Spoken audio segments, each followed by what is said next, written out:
Hello and welcome to the Metal League 9 EU Pro Playoffs. I am Whimsy, alongside me is Nua Lake, and we are ready for 2 days of action to determine who is the best team in Europe at Heavy Metal Machines.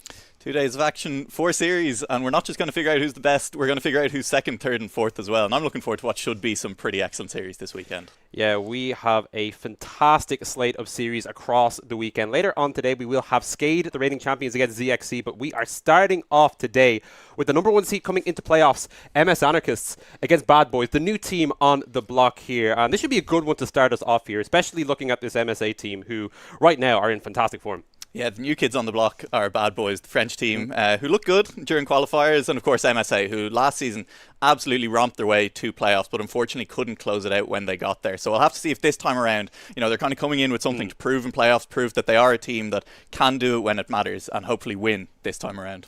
Yeah, so this is a slightly different MSA team to what we saw in Metal League 8. There's been a few changes made. I think one of the most notable ones is the addition of Antiseptic to the team. Obviously, the big Icebringer player. He's been a nice addition to the side. And also, they picked up Wenquintas as well, a very well-known player within the European Heavy Metal Machines scene, who a little bit more dynamic than Antiseptic is. So this is a team that kind of keeps their old identity, but some nice new tools in the players that they have now to play around with. Yeah, absolutely. I think when you talk about the Icebringer, it's kind of a case of Icebringer fans rejoice, because Antiseptic brings something that we've kind of lacked a lot in the top teams in Europe, is a big Icebringer player. And it is something that MSA played around a lot during their qualifiers run. They played these Icebringer comps, the snowplow comp as we've been calling it, where you pair the Rampage with you pair the Icebringer with a Rampage, throw two supports alongside it, and just have this kind of big front line of meatballs that then just push the ball around the map and hopefully score a few goals. Yeah, it's cool to see the way that this team has changed their approach to the game, because last time they were the purveyors of the triple interceptor comp. I think we were calling it the Articeptor at the time, which maybe we'll see a little bit over this weekend. That's spoilers for the second series today. We'll talk about that later on. But it's very much a change, because last time they were the team who were kind of falling down to that double support. They weren't able to fully execute on that playstyle. Whereas now they have not only picked it up, but they've adapted a different version to the players that they now have on their roster. Yeah, absolutely. A little bit of a voice crack there. That's the first of many to come. As you say, they've kind of adapted it themselves, and that's kind of been the name of the game for 3 out of the 4 of our playoffs teams. I think our top 3, MSA, Skade and ZXC, have all kind of taken the players they have. They've taken players who are very good on 1 or 2 picks, and they've built comps around those. So in the case of MSA, it is that Icebringer that they've built a comp that's uniquely theirs, and we'll have to see if they can get their hands on it on draft, because that's the interesting thing now coming into playoffs, is you're trying to build these comps that you've practiced so much on, and you're trying to do it through your opponents banning some of it away, or potentially picking key elements of it away from you. Yeah, certainly. And I think you talked about those top 3 teams having those distinct styles, and that leaves our 4th seed Bad Boys, who are the team who play standard. They have a dedicated transport player. They have these 2 pretty key interceptor players, although I believe N is actually not available for the team this weekend, so them missing their captain and talisman may hurt them quite a bit. Coming in as the underdogs as well will make it tricky for them, but I think it's just cool to see a team that is so dedicated to standard, and especially with such a dynamic transporter player in Ornithoran. That's something I'm looking out for.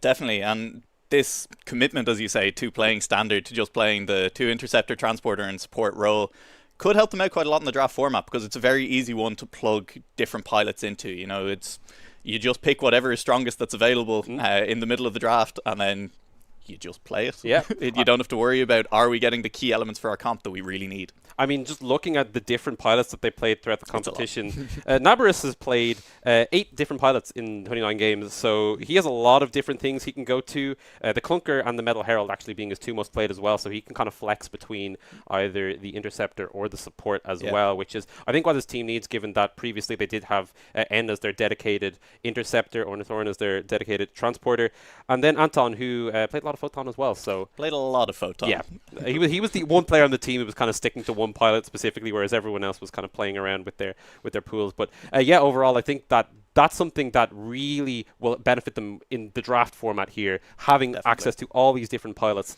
and it's something that I think they're going to be relying on here against MSA. Yeah, and you touched on the Photon there, that they have played a lot of Photon, and it is just one of those supports, obviously, that Bad Boys can pull out, but it is also something that is kind of, again, a little bit core to that Icebringer comp. Yeah. You really want that Photon Metal Herald support combo, because there are other double support combos you can run. You can try putting the Artificer in there. You can just about put Stargazer in, but really it is Photon Metal Herald. If you're running a double support comp, that is the holy grail. That is what you are looking for. You're looking to lock it in, and so I would be a little bit surprised to see Photon go uncontested in this first series between between MSA and Bad Boys. Yeah, especially given these are the two teams who have really leaned into the Photon. We were talking about how the meta looks now since those Artificer nerfs, and it actually does seem as if Photon has risen to the top of the support pecking order. It does provide the nice damage and heal that you really want from your support, while obviously being melee, so you have to keep an eye out for that. But these top players show that they are more than capable enough of dealing with that potential downside. So this is maybe a tougher matchup for Bad Boys than maybe the other two teams would have been had they happened to have drawn against them. The fact that there are those key contested picks that they're going to have to fight MSA over coming in as the lower seed will make it tricky for them in the draft. It definitely will make it tricky for them in the draft, and I think what's going to happen is we're potentially going to see them just ban away something like either the Photon if they're second pick, or just take away the Icebringer and say, look, you know, we know that this is the comp you've been trying to default to. We'll just take away the central part of it, because while you said they do have a dedicated transporter, that dedicated transporter has most of the time not been Icebringer. They're not really a team that wants to play the Icebringer, so we're unlikely to see them pick that one away unless they've been doing a lot of practice in the meantime, which is always possible coming into the playoffs. But I do think, it's going to be the Photon being contested, potentially Icebringer being banned away. And then the problem is that MSA, we have seen them be very good on, as we say, comps like Articeptor in the past, or even just standard, because they have players who are good enough to just play those standard comps, play those standard pilots, and do really well on it. Yeah, that's something to really watch out for against MSA, is that this is a team of 5 players who are not only just really good players, but also can flex around, apart from maybe Antiseptic. He's the one who really wants to stick to that one role as that Icebringer if he can, but even so, if he's forced to, he'll fall back on the Clunker if needs be. And then the rest of the team, I mean, you've got Walland, fantastic transporter player, but his most played has been Photon this season. They have 2 people who've been going to the Rampage and going back and forth depending on what they need, and then Mizo as well. He just kind of does it all. So this is a team who, while they have stuck to a specific niche composition, I think once they're knocked off of it, they do have a lot of other options, which goes to show that, like, just the veterancy of this team and the fact that not only are they trained in these classic styles, but they've managed to adapt this new style, and that will make it, I think, Decept will be tough to draft against them here. It definitely will. As you said, though, Antiseptic, we've really only seen him on the Clunker and on the Icebringer in this tournament so far. So if I am Bad Boys, I'm coming in as the underdog. We're looking at, like, well, we need to do something a little different, a little bit off the wall. So I kind of want to see them try, if they can, and it's going to be a little bit tough, especially on second pick, get the Icebringer and the Clunker away from Antiseptic and say, like, look, maybe this guy isn't actually that comfortable on anything else at all. So that for me is maybe the strategy, is try and force MSA off of the picks they've been so comfortable on, and we'll see what Bad Boys actually choose to do with it in this pick ban. I nearly knocked my pen off the table there. I was getting excited for our first draft of the playoffs here for Metal League 9 EU Pro. And once again, MS Anarchists on that first pick here. And I think Bad Boys do have an option here, because Clunker and Photon are 2 of the key picks for them. For MS Anarchists here. And maybe if they leave both of them open, they can kind of contest those 2 and grab themselves one, because they'll be happy to get either Clunker or Photon, given how much the Bad Boys have gone to it throughout the competition. Yeah, I think that is, as you say, definitely an option. And the little Monster Band first from MS Anarchists, I think, is a little bit unusual. It's been the second most picked transporter for Bad Boys, but I think the FMJ is just better in almost every way than Little Monster. So even though I think Ornithoryn does play a lot of Little Monster, I would have been expecting FMJ to be more of a priority than that. And then the Vulture, not one of the interceptors that we've really been talking about. It's been Rampage, it's been Clunker, have been the big 2, and there is, of course, the Clunker. So now it's on Bad Boys. Are they going to try and take away the Photon? What that does, I would have liked to see them maybe ban the Rampage there, but I mean, the Vulture as well can be annoying to go against if you have a certain strategy in mind. In any case, Clunker, just a fantastic wholesale first pick. I think probably the #1 interceptor in the game right now. However, does leave Photon open. And this creates a bit of a dilemma here for MSA. They are down one of their key pieces for the Snowplow comp they wanted, and now they're down another piece here. I think they're going to have to look for something else, given the fact that now Photon and Rampage have been denied. And just in terms of raw power, that's 2 nice picks for Bad Boys here. It is, Photon Rampage, we said they're just happy to play standard, and if you're playing standard, Photon Rampage is a good start to that. It's very flexible. On the other side, I'm not going to be too surprised. MS Anarchists, I think it'll either be an FMJ pick or an Artificer pick. I'd expect them to play one of those 2 now. Either Articeptor or FMJ as your transporter. So we'll take and see. It's going to be Black Lotus. Ooh. Stargazer still available. It's something we haven't really talked about yet on the desk, but Black Lotus Stargazer has been one of the go-to comps for some of these teams. Yeah, the most played comp in the tournament actually does feature both Black Lotus and Stargazer, so it's certainly a pilot combo that has been working out nicely. However, Bad Boys, no standard for them today. They have picked up the Metal Herald, and this is looking like a fantastic start to the draft here for them. Picking up one of the premier comps, or the basis of a premier comp that we're seeing right now in Heavy Metal Machines. Definitely is, and as you said, it's not something they've played very much, and what's going to be really interesting in this game is kind of the clash of last season against the clash of this season. Yeah. Last season it was the double support with the Photon and Metal Herald that really kicked off in playoffs, and all of a sudden teams were winning. And on the other side, we're going to see something that's new this season that teams have really started to take a shine to. It is the Black Lotus Stargazer combo. It's standard, but it's a little bit of an unusual look at a standard comp. When you have Black Lotus darting away from your two interceptors, Stargazer catching up, so hard to pin down this Black Lotus, and it's going to be double support and a transporter. Yeah, this is the Judge player coming through. It's a little bit different because you do have, I think, FMJ, who, while being a transporter, also is actually a nice source of damage himself, and I think this balances out nicely. You were discussing before the stream the power specifically of that Metal Herald FMJ combo, and Bad Boys stopping that up for themselves towards the end of this draft. Yeah, I mean, they're both purple. What more do you want? And they also have metal in their name as well. They both have metal. It's just there's a lot of synergy in Heavy going Metal on Machines. There's a lot of synergy, and then if you go beyond that, and if you actually wanted to get a little bit analytical, their kits actually do complement each other very well. You know, there's a lot of shields that come out of the Full Metal Judge when he's in defensive mode, and then Metal Herald adding extra shields on top. It makes it so difficult to take down this Full Metal Judge when he is transporting the bomb. And of course, the Metal Herald makes it so hard to, you know, they both add quite a lot of damage when you're not transporting the bomb, actually taking out the opponent. At the same time, it's quite hard for anyone other than the Full Metal Judge on Bad Boys to actually take down this Black Lotus. There's not a lot of consistent sources of damage. You know, the Photon is okay, but can't really keep up with the Black Lotus. Metal Herald and Rampage both have a hard time landing damage on the Black Lotus, so there's going to be a lot of pressure on this Full Metal Judge to actually take down the Black Lotus of MSA. Yeah, certainly. They're going to have to be on point with that, especially as I would imagine it's Walland picking up the Black Lotus for this game. Yeah, I'm curious to see what the strategy is for Bad Boys dealing with that. I still think they'll be fairly happy with their draft. They have, I think the Photon and the FMJ are two key picks for them in general. I am curious to see where this Rampage goes, as they are the only team who really hasn't taken to the Rampage throughout the qualifiers as well. However, a number of players on the team have had at least one game on it, so there's a number of different people on the Bad Boys roster who could pick that up. But just a strong pick in general, something I think that you need to be able to play at this top level of Heavy Metal Machines, given the variety of strengths that Rampage brings. Yeah, and I think given how slow a lot of Rampage's abilities come out and things, it's also a good measure of actually, in some ways, how good a player is how good are they at putting themselves in positions where these slow kind of telegraphed abilities can actually land. So, you know, the good teams, you'll see a really good Rampage player smashing lower teams, but it can be really hard to play Rampage if you're playing from a skill deficit. So I think this is going to be a good indication, depending on how this Rampage kind of plays out, how these team comps play out, of how good these two teams are and what we can expect over the rest of the weekend from them. Yeah, certainly. Bad Boys will be looking to make a statement here, coming in as pretty significant underdogs in this matchup. I think MSA is the one opponent that they would not like to have gone against, and swapping things up a little bit in terms of their preferred composition with this draft to maybe approach this one seems like a heavy denial more than anything, as they take away three of the picks that we quite often see out of MSA, whereas on the other side, MSA kind of just going to a comp that we expect to be fairly strong over the course of the weekend. And once again, this will also be a nice test of how flexible they really are as a team, because if they can pull off this Black Lotus Stargazer combo well, then that's another headache for their opponents, not only in this series, but also potentially in their series tomorrow. It definitely will be. In the Black Lotus Stargazer, it's something that we saw a lot in qualifiers. I didn't necessarily expect to see it a lot over the weekend, but we are into game one here. Starting off game one of this best of three, our first semi-final of the day here in the Metal League 9 EU Pro League, and let's pause.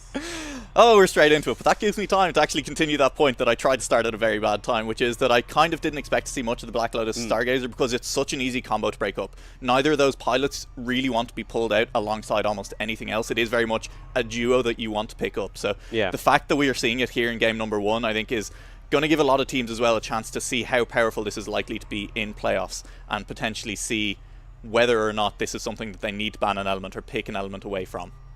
I'm just having a quick look here. It seems as if I was wrong, and it is Mizo taking the Black Lotus here, which I did not see that he's actually had a few Black Lotus games so far. Yep. And Wallen going with the Stargazer. I believe there's no Wenquintals in this one, so maybe he's out of this one. Wallen taking the Stargazer here for his team, and we'll see what kind of performance he can have on that pilot. On the other side, it looks as if Down is maybe on the Photon.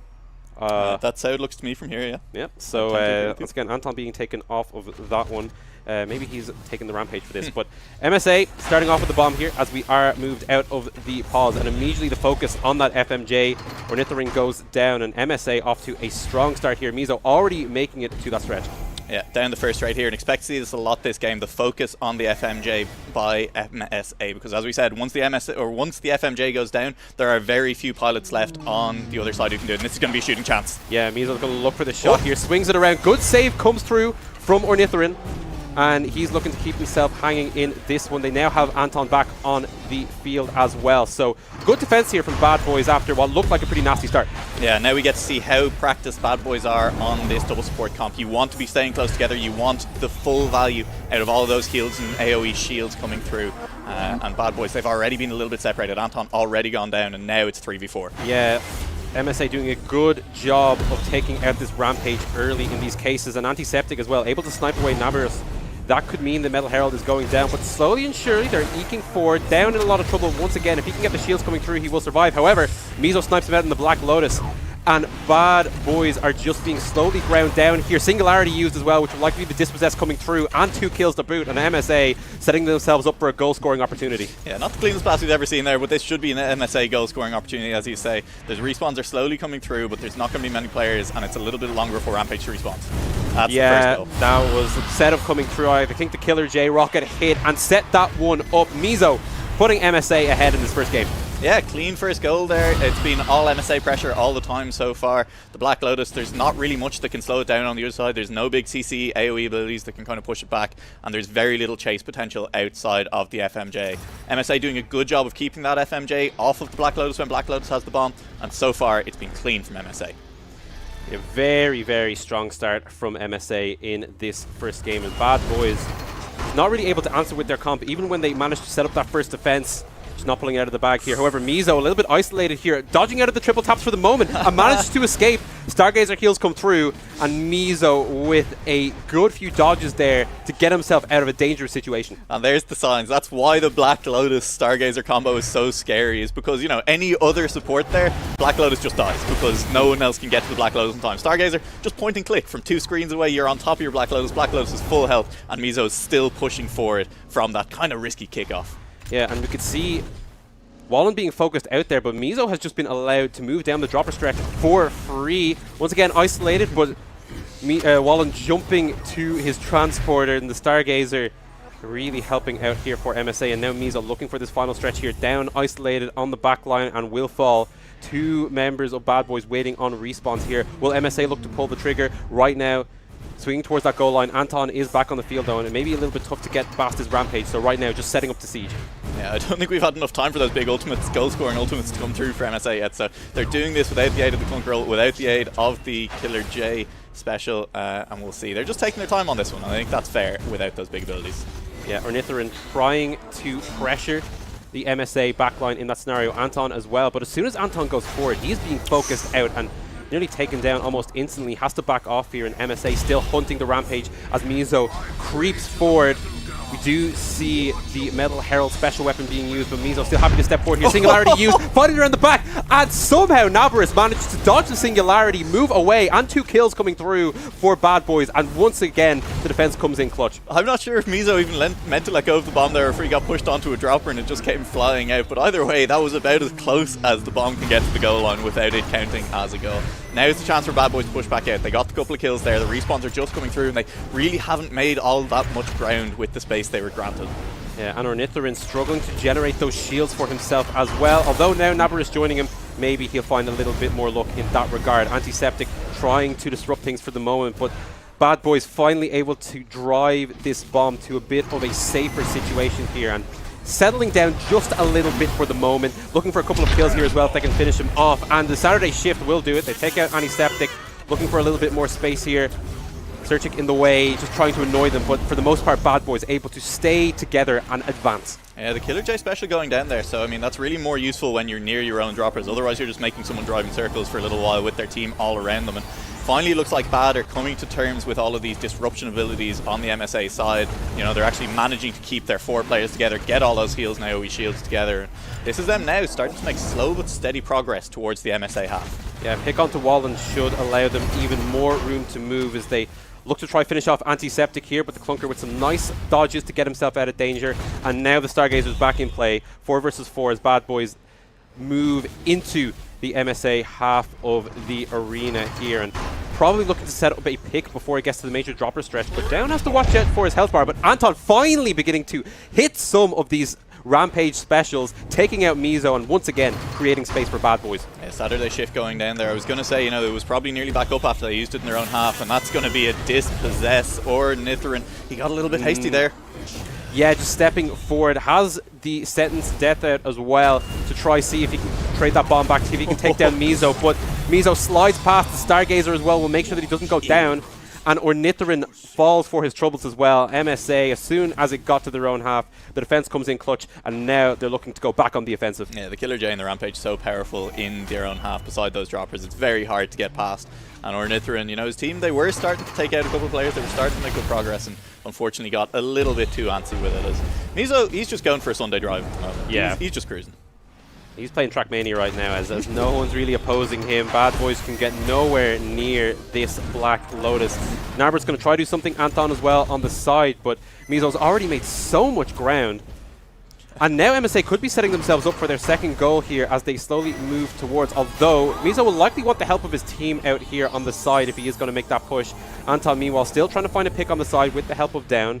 Ornithorin pressuring out the current transporter, and this game is very, very fragmented for the moment, which is likely what MSA want here. The further they can split this double support comp, the better the situation they're in, although Mizo under a bit of pressure here. They look to jump on him, they push him over the barrier, and they're on their own side looking to jump onto the bomb, but Antiseptic is the one who picks it up, and MSA keep possession for now. KJ Transporter is coming through clutch. Will he actually manage to get the pass back? He's surrounded by a lot of members. It's going to be tough. We haven't seen either the Killer J or the Clunker special in a while, so both those likely available for a goal scorer. Yeah, Antiseptic driving forward here has the singularity as well to just send this one over the line. No chance to defend. And MSA, under a strange scenario, find their second goal. I mean, when the Black Lotus transport fails, just go with the Clunker transport as well, because as long as you get to that goal line down the last straight, you're going to score the goal. And just a good use of the special there. That's why we like to see Clunker so much in these organised games. You just have such powerful goal-scoring tools. And it is something I want to talk about as well. There's not really those big goal-scoring tools over on Bad Boys, even if they do get to the line. It's really only Rampage to clear the line out. And so even if they do manage to ever get to the MSA goal line, it's going to be hard for them to convert. Yeah, they need to be looking to get to the line first, though, and we'll see if they have the opportunity for that, because right now MSA, for the most part, have been the ones applying all of the heat on offense. And once again, Mizo using the Black Lotus to get to the bomb without any real contest here, and using those karmas to just survive any trouble coming his way from the Bad Boys double support comp here. And right now they're just being cleared out here. They're able to take out the Metal Herald, Antiseptic as well on a low health bar, but just the Stargazer making it so easy for them to sustain through all of the damage coming through from Bad. Something you mentioned there that we kind of hadn't touched on before is, you know, how easy it is for Black Lotus to get to the bomb first. And if you're going to pick a comp that finds it hard to deal with the Black Lotus like this one does, with only the FMJ really being able to get on top of the Black Lotus, you better at least make sure you have something like a Clunker or like the Peacemaker that can guarantee the bomb for your team off kickoffs, or you're just going to see this happen every time the game restarts. Ornithorin's gone down again, looking for the big joke to set this one up. It doesn't connect. However, Mizo finds the angle around the side, but once again, Navarus with a good save to keep Bad Boys in this opening game. However, he's looking to dodge out of the damage coming his way from MS Anarchist, hands the bomb off to his transporter, and Ornithorin in a little bit of a safer position to push this one forward, likely just waiting for Down to respawn so they can group as 4 and push away from their goal. Yeah, it was a good save by Ornithorin, but at the same time, it also wasn't a very powerful shot, and it's something that has been letting MSA down a little bit in this game so far, is unless they have those big ultimates available, the final shooting really hasn't been there, which is a little bit worrying. Singularity comes through, but the bomb is handed off to Down just in time, so he will be able to hold onto this one for the moment, and Metal Herald special being used as well. However, they managed to take out the Photon, And a lot of pressure being applied here. Saturday Shift does not connect how they want, and Nabarus goes down as well. Right now it's just 2 members of Bad Boys holding on for dear life to the bomb. They take out Antiseptic though. Nice trade coming through from Anton, the sole interceptor in the comp right now, but he's being focused with no heals coming through with both his supports dead. He goes down as soon as down respawns, and Bad Boys finding it really tricky to fight back here against MSA. Anton, a little bit of a misplay there. He was sitting there waiting for the self-heal to come through, of course forgetting that Stargazer goes straight through that Rampage barrier, and so the heal couldn't come through. Interrupt the self-heal, someone got round behind him and he died, and that made it a little bit harder. But Bad Boys, despite that, have had their respawns come through. They're now scrapping it out again, and this time, will they come out on top again? They've lost Ornithoryn though. And now Mizo's got the bomb back, Stargazer on him, so he is looking to zoom forward as this Black Lotus here, and he's got so much space with Bad Boys nowhere near. He can set himself up once again for a goal-scoring opportunity as Bad Boys scramble back towards the line. Ornithoryn has spawned in, so it will be 4 members of Bad Boys to defend. Ooh, last-ditch effort. They have all managed to get back. They're on quite good health, but Ornithoryn is completely isolated. He's going to go down. Yeah, he just dived on that one with the Sentence Death up, but was not connecting, and MSA able to focus him out. Anton now looking to press forward, but he goes past Antiseptic here, who has the singularity and has the goal. MSA once again using that Clunker special to get the final goal of this game 1 and put themselves ahead in this series. You don't need to shoot a Black Lotus when you have Clunker special available, because, I mean, it's just a free goal when you get to that straight. You have the bomb on Clunker and you have the special available. So, really well played by MSA. I think the Black Lotus showed its worth just in getting the bomb first. They got it to that last stretch. Even if the shooting wasn't quite there for Mizo, even if he wasn't getting those really powerful slingshots we know you can get now, especially with the changes to the bomb physics this season and, you know, the dashes that Black Lotus has available. The shooting wasn't quite there for Mizo, but they had the tools available to put the goals in anyway. So well played by MSA. Yeah, when Clunker can just press the OR button, it doesn't matter how you shoot, he'll just drag it across the line anyway. But I think that game presents a lot of issues here for Bad Boys. Yeah. One being the fact that against that Black Lotus, they just had zero way to really contest for that bomb at the start. And once MSA were getting it, they were just running with it, getting so much ground, which automatically put Bad Boys on the back foot. And you would wonder what picks they won against it. Peacemaker would be one that would stand out, but their Peacemaker player is not available today. So it's currently on a flight somewhere above Europe, we believe. Yep, so it's unfortunate timing here, because that would be something that they could bring in to maybe counteract that if MSA do want to go back to the Black Lotus. Maybe someone else in the team can pick up the Peacemaker, maybe Ornithoryn potentially, but I'd be curious about that. I'm not sure that that's the best situation here for Bad Boys. The other option is, of course, just to prioritize the Clunker. Clunker with the W also can try and steal the bomb away at the start. It is a little bit harder than the Peacemaker bullseye, but it is still a possibility. Or, of course, you just ban away the Black Lotus. The problem is then that you're potentially going back to the comp that we've said MSA played the most so far this season, which is the Icebringer comp. If you're on the first pick side, if you are banning away the Black Lotus, you're not really a team that can pick Icebringer, so you're probably picking away Photon then. Yeah. And then the Icebringer is there for the other team if they want to pick it up. Yeah, certainly. I think that, like I say, MSA just showing us another composition that they can play, and they can play very well. That Stargazer, so that's the kind of thing that you go against in a game, and it's like, man, I just want to kill them. Why is she just jumping around? But you were pointing out before the stream, specifically the power of the Stargazer combined with the Black Lotus. I mean, it's specifically because the Black Lotus, kind of one of the ways Black Lotus is balanced is that it's very slippery, it's very hard to kill, but the reason it's hard to kill and slippery is that it's getting far away from everyone, including their own team. So when you pair it with a support that can negate that disadvantage, you know, can actually get back to the Black Lotus very quickly and get the Black Lotus out of those sticky situations that Black Lotus players are liable to get themselves into, because, you know, we're all heroes and we're all trying to make the hero play, and you're all going off to the side somewhere and abandoning your team somewhere far behind. The Stargazer gets you out of those situations very quickly, gets you the full heal back up, and buys you the time for cooldowns to come back up, and then Black Lotus is gone again. And we saw a lot in that game was Mizo just got to go for free drives, and then if he ever did get stuck, Stargazer was just on top. That's something to consider as well, is that Mizo had a lot of free time in that game. As we look at the stats from the last game, Mizo actually with the highest skill participation. So I mean, I think that Black Lotus, not only a transporter, also apparently a major damage source, although Zertic was the one doing the actual damage in that game. But all in all, just a nice representation on the scoreboard here for MSA, with I think everyone really chipping in that game. I mean, there's so much healing that came out of Stargazer that game as well. Mizo apparently wasn't as far away from everyone as we thought he was, because that's a lot of kills and assists. And of course, the highest bomb possession. There was just no good way for Bad Boys. We actually only saw them get possession twice in that game at all. It was just Black Lotus got the bomb off the kickoff, and then from there, just kind of ran it into the opposing half. Yeah, certainly. And I think the point I was making previously was that obviously you were going against two controlling interceptors, the Clunker and the Killer J, which means that they can keep you in place for quite some time. Yeah. But the amount of space that Mizo had, does that say something about the focus coming out of Bad Boys in that first game? Should they have been a little bit more on point? It's hard to say because their comp was so built around the double support. It's so built around the idea that you move as 4. You don't want any of the individual parts to get isolated because they are much, much greater as the sum of their parts than they are individually. So you do want to be sticking around together. And against Black Lotus, you kind of do need to take out the Stargazer. You kind of need to take out the components around the Black Lotus, especially with the comp they had built, where there was really FMJ was the only person who could hunt down Black Lotus, but everyone else needed to support each other to get anywhere near the Black Lotus. They needed to be coming as 4. So yes, Mizo got a lot of free space when Mizo had the bomb, but that was more a function of the comp that had been built against him than it was, a misplaying of the comp that he was playing into. Yeah, certainly, and that is likely something that we will see Bad Boys adapt to coming into this second game.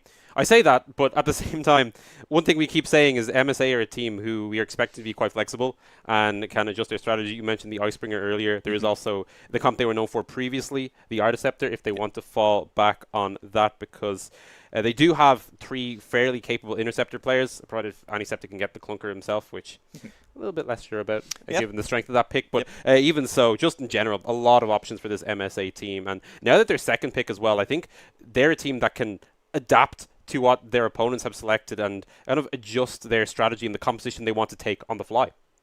And in this game in particular, they showed, we already knew they could play Articeptor. They played it all last season. We already knew they could play a double support comp with Icebringer. They've been playing it all this season, and they've just showed us that they can play this standard comp with the Black Lotus Stargazer as well. So that's 3 very strong comps with very different parts. Yeah. So it's really hard to deny any of those comps. Maybe you take away the Photon, that kind of shuts down the Icebringer comp, but it really doesn't shut down the Articeptor comp or the Snowplow comp. Yeah.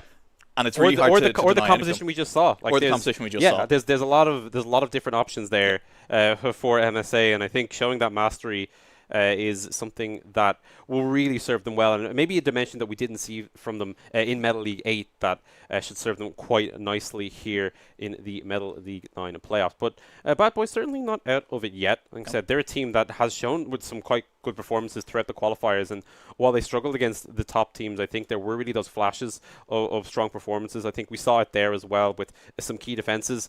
Maybe the shooting wasn't the best, but even so, just keeping things clean on the line. There were a couple of passages of play as well when they were able to just keep themselves together and just move forward as the big group of 4, the double support, the death ball kind of gives you in that scenario.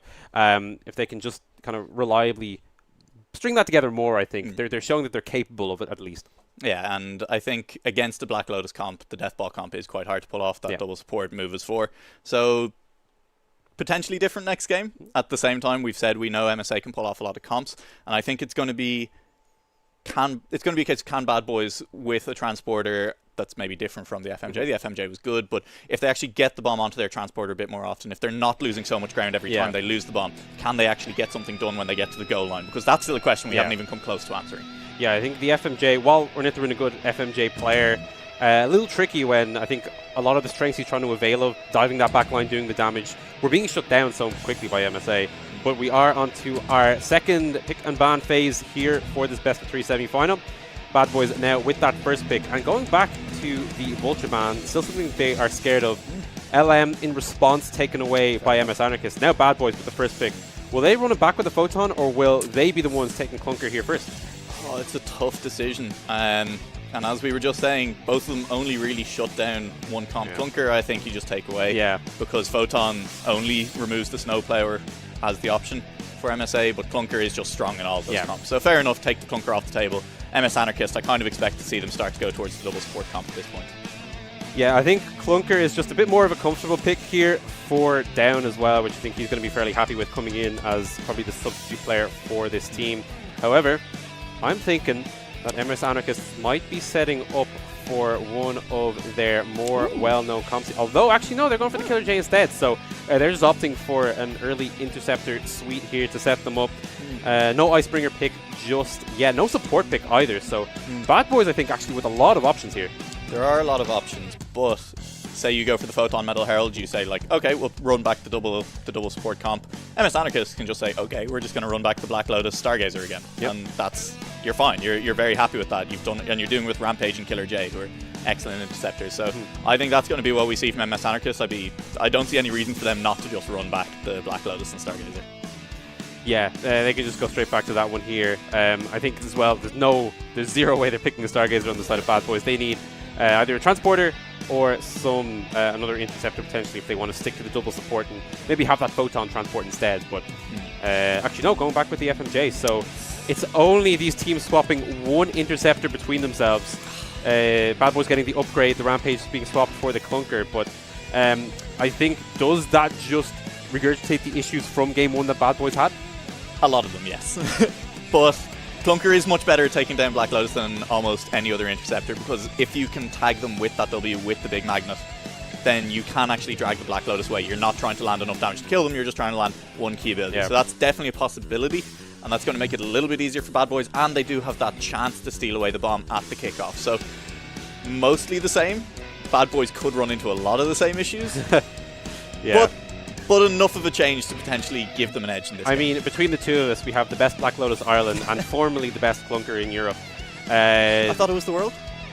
I mean, potentially, I don't know. All I'm going to say is that after getting smacked by Genos yesterday, I relinquished that title 100%.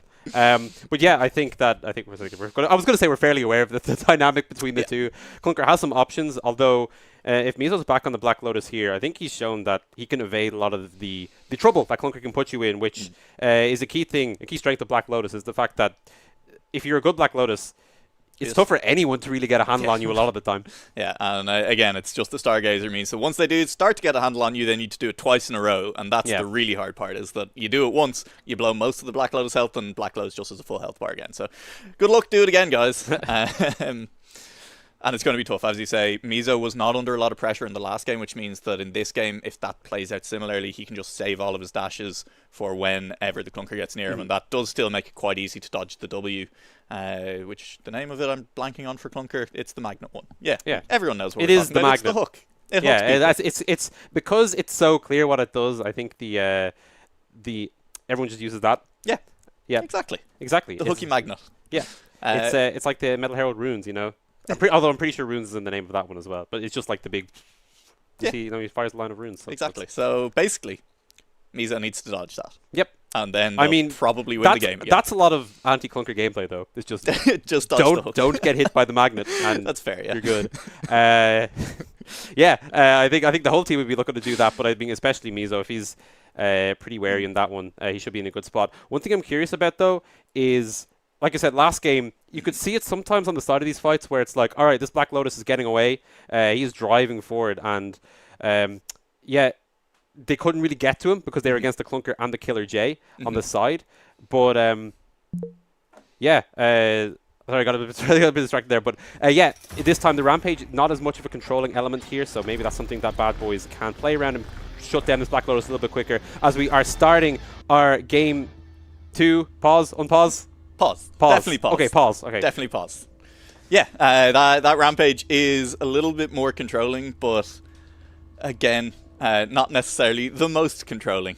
As you know, you can still be dodged away from these champions. Of course, on the other side, FMJ is not the most nimble, doesn't have the most kind of dodge tools. He relies on just brute forcing his way through enemy teams as a transporter. So Rampage is really good into that style of gameplay. Again, so is Killer J, just landing those abilities, sending someone flying off into the distance. I think MSA definitely have a comp that is built to deal quite well with how the aggression will play out from Bad when they have the bomb. Yeah, that's something that they need to keep an eye out for indeed. Hopefully we are going to be getting back into this game soon, because I'm excited to see. One thing as well we need to keep an eye out for is whether or not this Clunker can actually grab the bomb to start the game off. That's going to be literally as soon as we get back into the game here. Keep an eye on that, because I'm excited to see, is it going to be key? And actually Ornithorin is able to get the nice start here and move towards that bomb. So Bad Boys, for the first time in the series, starting off with the bomb in their possession at the beginning of a round here, and Ornithorin looking to make some ground with that as well. Mizo in tow, but I think the FMJ will be happy that he's off and attacking. Yeah, having a good time, just cruising around the field, trying to get a bit of distance. There's a running battle between the Clunker and a Rampage happening on the top side of the map, and so this 3v3 is definitely favouring Bad Boys at the moment. Yeah, and Ornithoryn looking to make his way through the dropper stretch here, dodging the Rampage too, as Wenquintaz is back in the series for MSA here as they bring out the Rampage. However, Ornithoryn has been moving forward fairly uncontested here. They've had very little time to stick any damage to this full metal judge here, and now with the shields and the heals coming through as well, Ornithoryn is sitting pretty. I'm not sure we've had any kills come through at all yet, as we see one finally come through. Down goes down, and this might stall Bad Boys a little bit, but they've already made quite a bit of ground. Yeah, and they've made progress so quickly that actually I'm not sure that they will have the Clunker special available for them just yet. So the Singularity not on the goal line, and we're going to get to see if Ornithoryn can just score off of merit off that shot. We'll see if they can get through there. Down has respawned here and looking to see if he can pick off Walland on the side, but this Stargazer quite nimble and escaping here. Saturday Shift not connecting the way Wenquintaz would have liked, and we can see the Rampage trying to sneak around the side, but he's a pretty big bulldozer, so they know that he's on his way over. Just looking to cause some havoc here, do some solo damage for himself, and actually going to be able to take out Anton too. So Wenquintaz's solo mission actually bearing fruit, although he does trade his own life for it here. Bad Boys now in a 3v3 and the Rampage gone. Maybe they want to push this one forward. That maybe just looked like Bad Boys weren't taking the lone Rampage as seriously as they should, because in that situation, he probably shouldn't ever manage to get a kill. They're going for it. Yeah, the rocket hit Singularity being used on the side, and Bad Boys will find the goal. A little bit dodgy there, but managing to pull it through and getting the first goal of this game too. I said they might have gotten there before Singularity, and they were happy. They just sat there until Singularity came up and immediately made their push down the goal line and scored. I mean, that's what Singularity does. You score goals with it. And finally, Bad Boys finding their way into the series, showing us that they are capable of scoring a goal, and we have a game on our hands here. The Clunker pick maybe being the key ingredient for Bad Boys in this second game here. As we start off, this time Measles was able to grab the bomb, and we've seen what he's able to do with this. He is looking to try find himself some space and go for a nice Saturday drive. And Nabarus, though, going to be taking out his Rampage on the side, so already MSA fighting from a deficit, and the Dispossessed will be coming through here as they pull that Black Lotus over the side, and Ornithoryn immediately reclaiming the bomb. There's the hook. It's so powerful from Clunker against Black Lotus, and you know, it was one small change. Other than that, the comps are nearly identical. They've literally just swapped the Rampage and the Clunker, but Bad Boys, it looks like it's working out for them so far with that just that little bit different. And now they have it back in the MSA half of the arena, but a nice Dispossessed coming through from Wenquintaz. However, we're looking to jump straight back onto this. Bomb fight develops here. Low health bars for MSA, so they have to be careful. The bomb goes over to Anton's Photon, and all four members of MSA still surviving in that scenario, but they do lose the bomb here, and Ornithoryn back with it in tow, looking to make some ground. Those kind of big bomb fights where there's 4 members piled on top of 4 members definitely favour Bad's team comp with the big AoE heals and shields from the Photon and Metal Herald. So NSA came out the worst from that, and they're still trying to recover. They haven't quite found their shape in defense yet after that big bomb fight. Oh, Ornithoryn does get hit by the Saturday Shift, but he's still alive, and the shields come through as well. Cleverly moving through that dropper stretch, and Searching as well has to watch out for the health bar here, as MSA just cannot keep himself topped up on this health. Too many targets for Wallens, who have to try keep sustain in these scenarios, means they have to back out of the fights a lot of the time, whereas the big death ball from this double support comp for Bad Boys working out fantastically for them here. Now looking to set up for a goal on the side. Just waiting for the right timing here. Down looking for that self-repair coming through, but they pick up Searching too, and this is looking perfect for Bad Boys. They just need to group and push this one forward, looking to pull the Rampage out of the way as well. Ornithoryn just sitting on the side, waiting for the shot to come through, and just slings it in. No need for the Singularity. 2-0 to Bad Boys. Oh, what a shot. He threads this through. How many people? Basically 3. It's around the back. I mean, that's as close, I think, to a nutmeg as you're going to get with in a game where no one has any legs. As Ornithoryn showing that, unlike Mizo, he can convert when he gets to the goal line. Doesn't need any of the assistance of the big specials. And Bad Boys 2-0 up in game 2. All of a sudden looking strong. Yeah, the dedicated transporter showing that he can score those goals. And Bad Boys looking like a completely different team here. Just playing around the bomb a lot better, but Mizo this time This is what we saw in game 1. Starts the bomb and immediately sets it towards that Bad Boys half. And the game of catch-up, this is what they struggled with in that first game. We'll see if Bad Boys can catch this Black Lotus. Keep your eyes on the clunker. He's on this straight with the droppers, so will be looking to actually dispossess Mizo here. Has done a good job, and that's been the big change so far, is on that clunker, they've been able to actually pull Black Lotus out of the way, and it's meant the Bad Boys have possession, and showing that with possession they are still a dangerous team. And right now, Wenquintaz, he is leading the charge here, looking for the damage on that dropper stretch. Searchik, though, able to charge forward and pick off Anton. So one member of Bad Boys cleared out of the dropper stretch. And MSA still biding their time, looking for as much as they can get before they push with Mizo in this scenario. Probably quite wary of this clunker who, like I said, hits you with that one magnet and the bomb is being turned over. But that does give time for Anton to respawn, and Bad Boys just keep themselves set defensively. You can see just how much more respect MSA have to give Bad Boys on the straight. Previously, Mizo was cruising down here as soon as he got there, or, you know, just completely alone getting down here. And now he's being forced all the way back to the first dropper. Able to just drive him over the barrier for the dispossess, giving it over to Anton. Great job from the Bad Boys transporter, using the full Metal Judge power, and now they have it back to him. Metal Herald special used as well. They take out Wenquintaz, and Bad Boys on fire in this game too. Bad Boys playing this so well defensively. This clunker is giving them so much power. MSA, I think, so focused on the clunker, focused on trying to find a way down that stretch, forgot that in the 1v1, FMJ will come out on top over the Black Lotus a lot of the time. As you said, Ornithoryn played it really well, but he's going to get taken out here. So close! Oh, he keeps himself alive, somehow sustaining through the Rampage right up in his face. There's the full Metal Judge defense coming through and the double support. It can be tough to generate those kills and finish him off, and Wenquintaz's got to be so frustrated with that one as he goes down to Ornithoryn as well. They will trade one back onto the clunker, but even so, Bad Boys just taking everything that MSA are throwing at them. We've been so focused on how disgusting Black Lotus. Oh, that's a good dispossess. Wallen just popping in on the Stargazer to push him onto the barrier. Will give the bomb over to Searchik, who's just looking for some way to get it onto a better target. Wallen does go down for the moment, and Bad Boys looking to see if they can turn this one back over, but Mizo has escaped yet again on the Black Lotus, and MSA saved for the moment. Yeah, MSA saved for the moment. Now, they will manage to take down the Killer J off on the side, so it will be a 2v4, 2v3. The Stargazer is now back alive, so this was the big chance to take down the Black Lotus while Wallen was dead. Now that he's back, Mizo will probably manage to make quite a lot of ground here.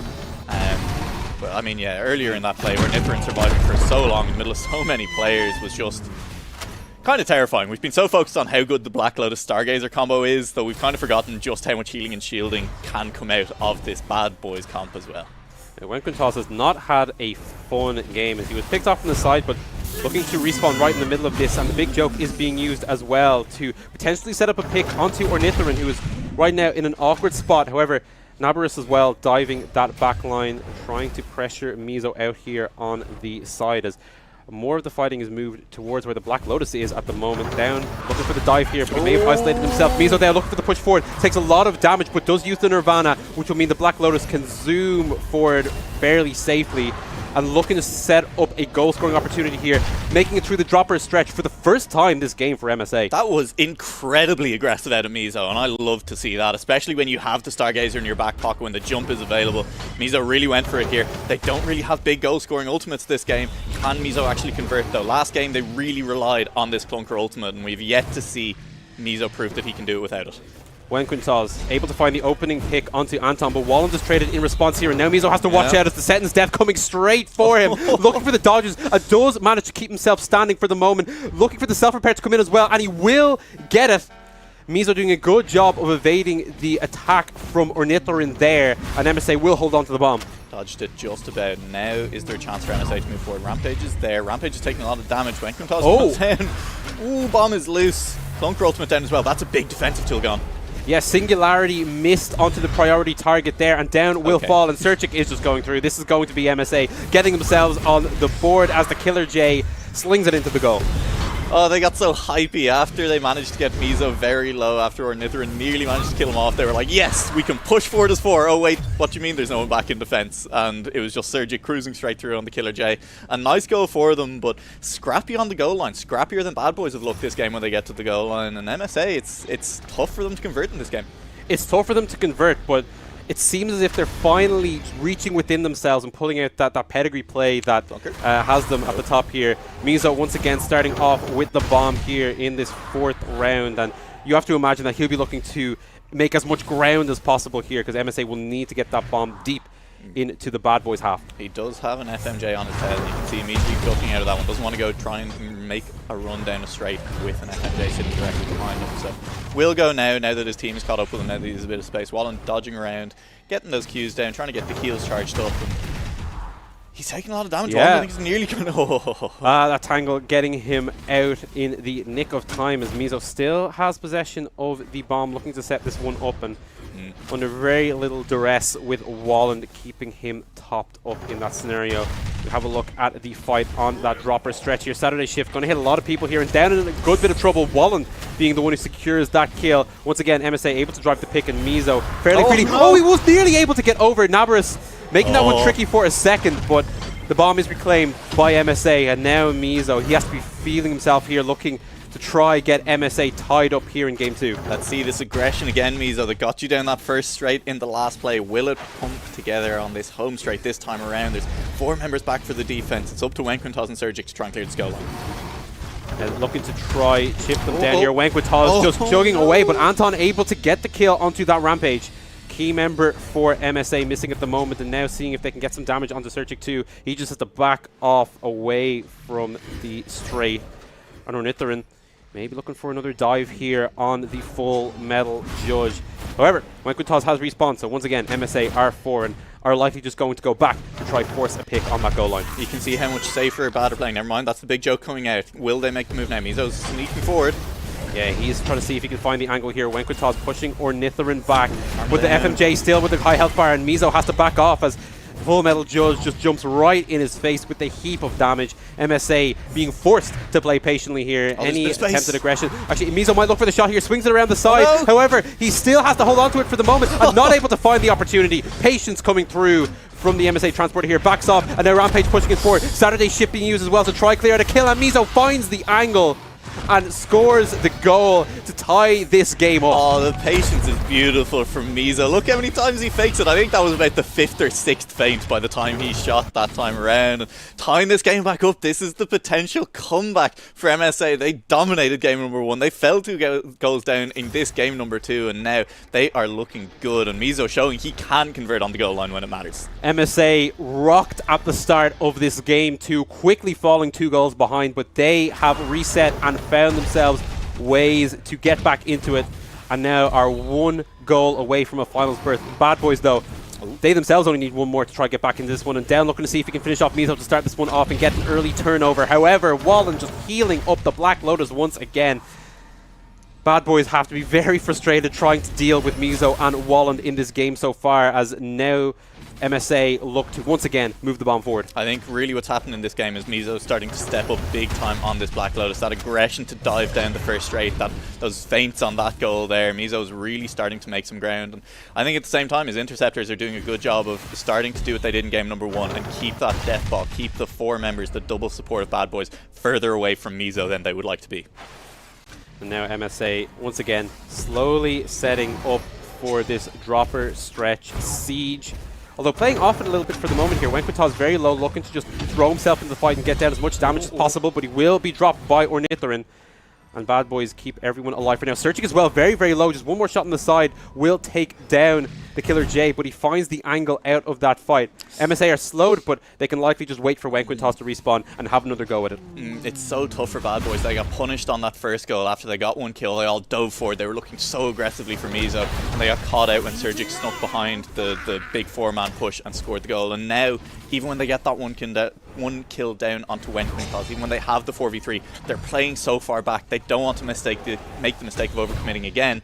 And I think it's going to punish them. Mizo pulled onto the droppers and the dispossess comes through. Great job from Down. However, it will trigger the big team fight. Metal Herald special used to keep Bad Boys alive here, but they're still trying to focus the clunker and get the bomb back. However, Down finds the angle out. No casualties for Bad Boys for the moment. Searching will be the first one to go down here, but the bomb just sits in the middle and Mizo picks it up. MSA just snatching that one away in a very awkward scenario. Down dropping the bomb here, and MSA say thank you very much. Oh, it was a lot of smoke, a lot of fire, not a lot of gain. We're back to where we were a few seconds ago as Bad Boys are just sitting, staring down MSA. This is a Mexican standoff. Neither team wants to be the team that moves forward too aggressively and makes a mistake. Ooh. But Wenquintaz doesn't care. Damn, that's a double kill for Wallen out of all people, but both supports being dropped mean that Bad Boys have very little options to play aggressively here. Down, looking for an angle around the side, but as soon as he dives, he is focused out and dropped by Searching, and this is looking like it for MSA. Does Ornithorman have anything in the back? Big joke is used here, but the save comes through from the spawned Metal Herald. Nabarus grabs the bomb and keeps Bad Boys in it.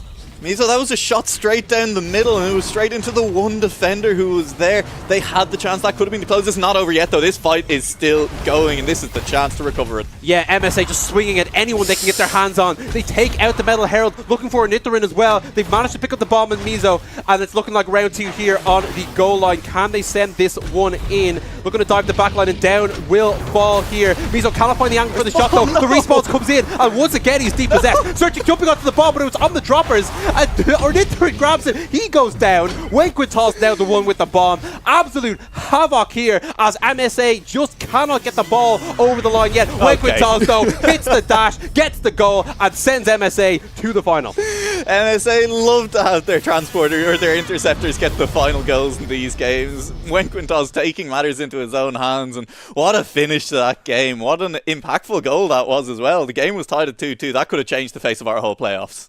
And credit to Bad Boys, we were skeptical about them coming into that second game, especially picking a similar comp to what they had in game 1, but they really brought their best here. Such a good team on that defensive side as well, and it really made it tricky for MSA, but I think just MSA showing their class at the end of that one.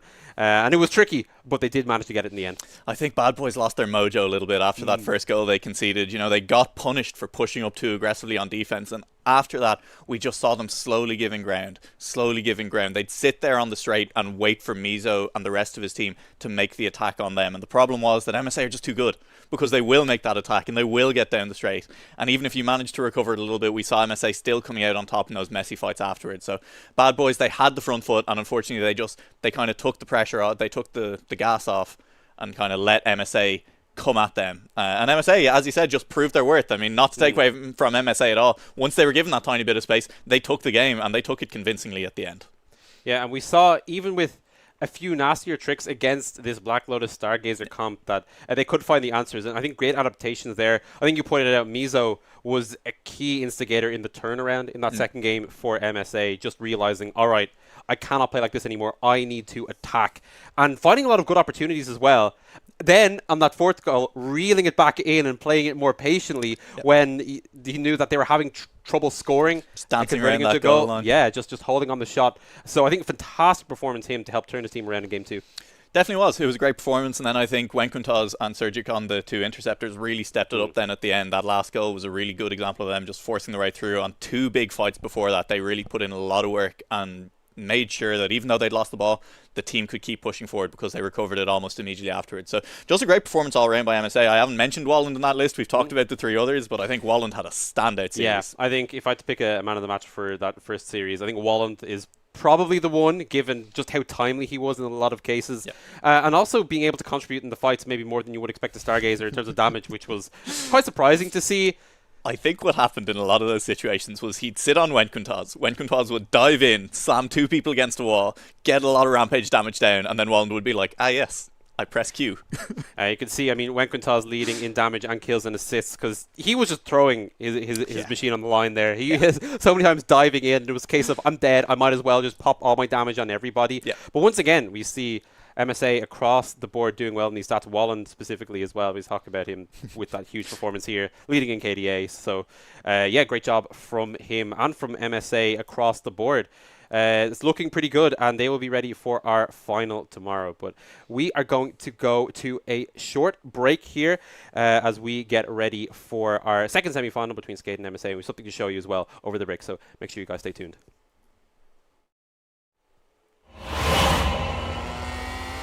Transcendence!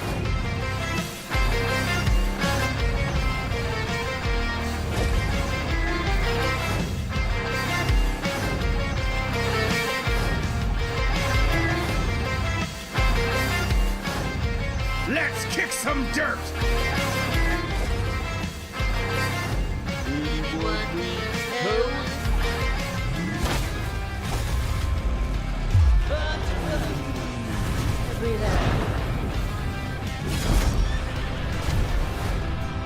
extra ice, please. Time for some action, dogs. Nothing is faster than light. Violence revolution. Want the best? Here I am.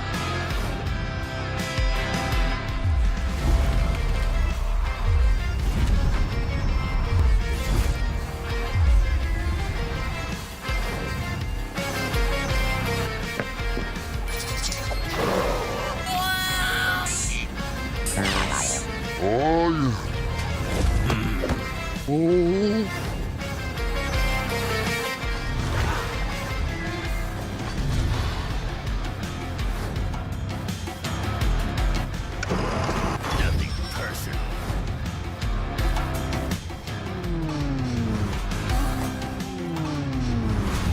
Is it They will pay. My ice never melts.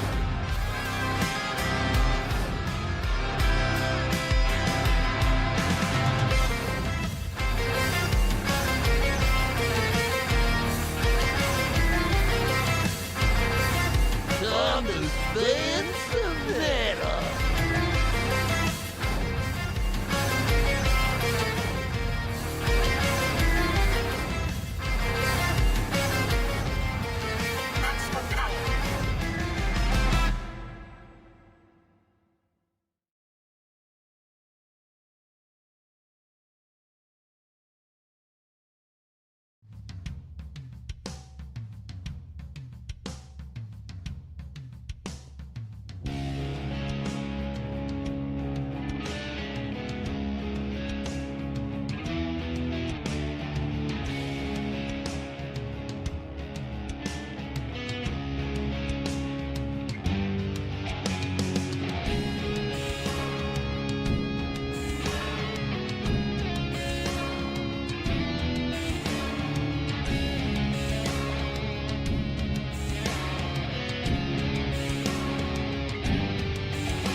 Welcome back to the Metal League 9 EU Pro Playoffs here. We saw MS Anarchists qualify for our final tomorrow, and now we're ready to determine who their opponents will be, whether it be our number 2 seed Skade or our number 3 seed ZXC123. And we had a great first series, but I am really, really excited for this one between two of our top teams here in Europe. Yeah, our defending champions, Skade, of course, going by the name Neon Knights last season. As you say, top team, and ZXC, also a top team. Also a lot of very good players there. And something that we saw last series was just how powerful that Black Lotus and Stargazer combo can be. And what I'm excited for is probably what I feel is one of the best Black Lotus players in Europe, is a Beshin coming through on ZXC. So with how powerful that combo is, with how powerful that comp is, if they pick that up, maybe even if they are, in theory, the worst team coming through, that could be something that gives them an edge and potentially allows them to take down the series over Skade if they can get that combo. Now, I think when it comes to this series, it has to start with, as we said, the reigning champions, arguably the world champions after our Clash of Champs earlier this year when they took down Roadkill as well. Skade are, you'd say, the team to beat in this tournament. Even though they are the second seed, they actually tied on points with MSA, and it was just a tiebreaker that set them down. But overall, this is a team that have shown their pedigree, have shown that they can win, and through the qualifiers have mostly actually just been sticking with a few select champions to get them to the position where they need to be. Yeah, and the key thing I think to pick out there is that, as you said, they were the second team coming in, but they were the second team last year as well. You know, they qualified second place. They in were our third seed playoffs actually last year. So. Third seed, yeah, coming through as Neon Knights, and they showed up and they proved to be probably our most flexible team in playoffs. You know, they were happy to play anything. They were the team that really brought the double support and made it the staple pick that it was, as they were cruising through games with it, and everyone else went, wait, hang on a second, should we be playing that too? Is that really that good? As you say, they've been sticking to the Articeptor this time around, but I would not let that deceive you. I expect this Skade team to be a team that is really flexible in draft and happy to play almost anything. Yeah, I think Artificer being a key pick for them here. They're the one team who has really stuck with the Artificer since the nerfs. When you have a player like Boop Rider, I think it makes sense to. He has played 28 games of his 34 on Artificer as well. So, and in Head's dedication, we wanted to call him Boopificer was the is the name we're going by now. But in any case, I mean, having that as your core, especially now that it's not really as contested a pick as it was previously, is something fantastic to work off of. It may draw some bans, which then opens up the team for a lot of other options as well. So that's something really nice for them to build off of. It definitely is. I mean, it means that, you know, you can contest the fact that the Artificer isn't as contested anymore. You can contest those powerful interceptors. We saw the Clunker having a big impact in that last series, nearly allowing Bad Boys to potentially steal a win away from MSA, just off the back of really good Clunker play. So I think the Clunker, again, we probably expect to see contested. Peacemaker may show up a bit more in these drafts than it did in the first series. Some good Peacemaker players on these sides, and a champion I think that's sometimes a little underrated in just the amount of damage and control it can bring. Yeah, and one thing to note as well, I think you mentioned it briefly, is that if there's a team who wants to play Black Lotus Stargazer, it will be ZXC. Obeshin and Tannock both in their element when it comes to those two picks. So while Bad Boys were a little bit wary of it, I think that Skade will definitely be watching out for that one. It may actually dissuade them from really going to double support. They might want something that can actually pressure out that Black Lotus a little bit more, but we are into our bans here, and actually the Artificer ban coming through from Skade here. So them being the ones wary of that one here in this first draft. That's quite interesting. That could actually just mean that Skade value that Artificer really highly. They just think that Articeptor, like, look, nobody else is playing it, but guys, Artificer is still really good. The fact that they're banning it away themselves, though, is still interesting rather than just first picking it if you do think it's that good. So I think probably the Clunker pick here, if you're happy to give over something like the Stargazer Black Lotus, or you could try and pick one of those elements by yourself. But I think the Clunker has to be it. Genos, if he's not playing the Killer J, he has to go with the Clunker. He was the man who took my best Clunker Europe title from me. So, he's making sure that he gets that one for himself. And once again, just a fantastic catch-all pick. The control he brings to the table is fantastic. However, it does leave up some of these key support picks for ZXC, and actually opting for the Photon to start off this draft. The Photon, just, again, very flexible. You said it at the top of the broadcast that the Photon can kind of be seen as the spiritual successor to the Artificer in that support role. You know, kind of flexible, fits into everything, and can do a lot of different work within this one team comp. And then Rampage, the other of those two big interceptor picks coming through as well. And now is when we actually get to see where Skade start to go. That there's the Peacemaker. A classic pick, and a key component to their win in Metal League 8 was this Peacemaker for Agada, as Skade makes sure that their interceptor suite is locked in. Maybe they want to pair it up with a third one. Actually grabbing the Metal Herald here, though. And that makes me think that they will want the Full Metal Judge for Executor. Yep. That's what I'm leaning towards as well. But that pick is still available for ZXC. If you assume that Skate are going for FMJ, though, I was going to say Black Lotus Stargazer. You lock that in, you let a Obession go.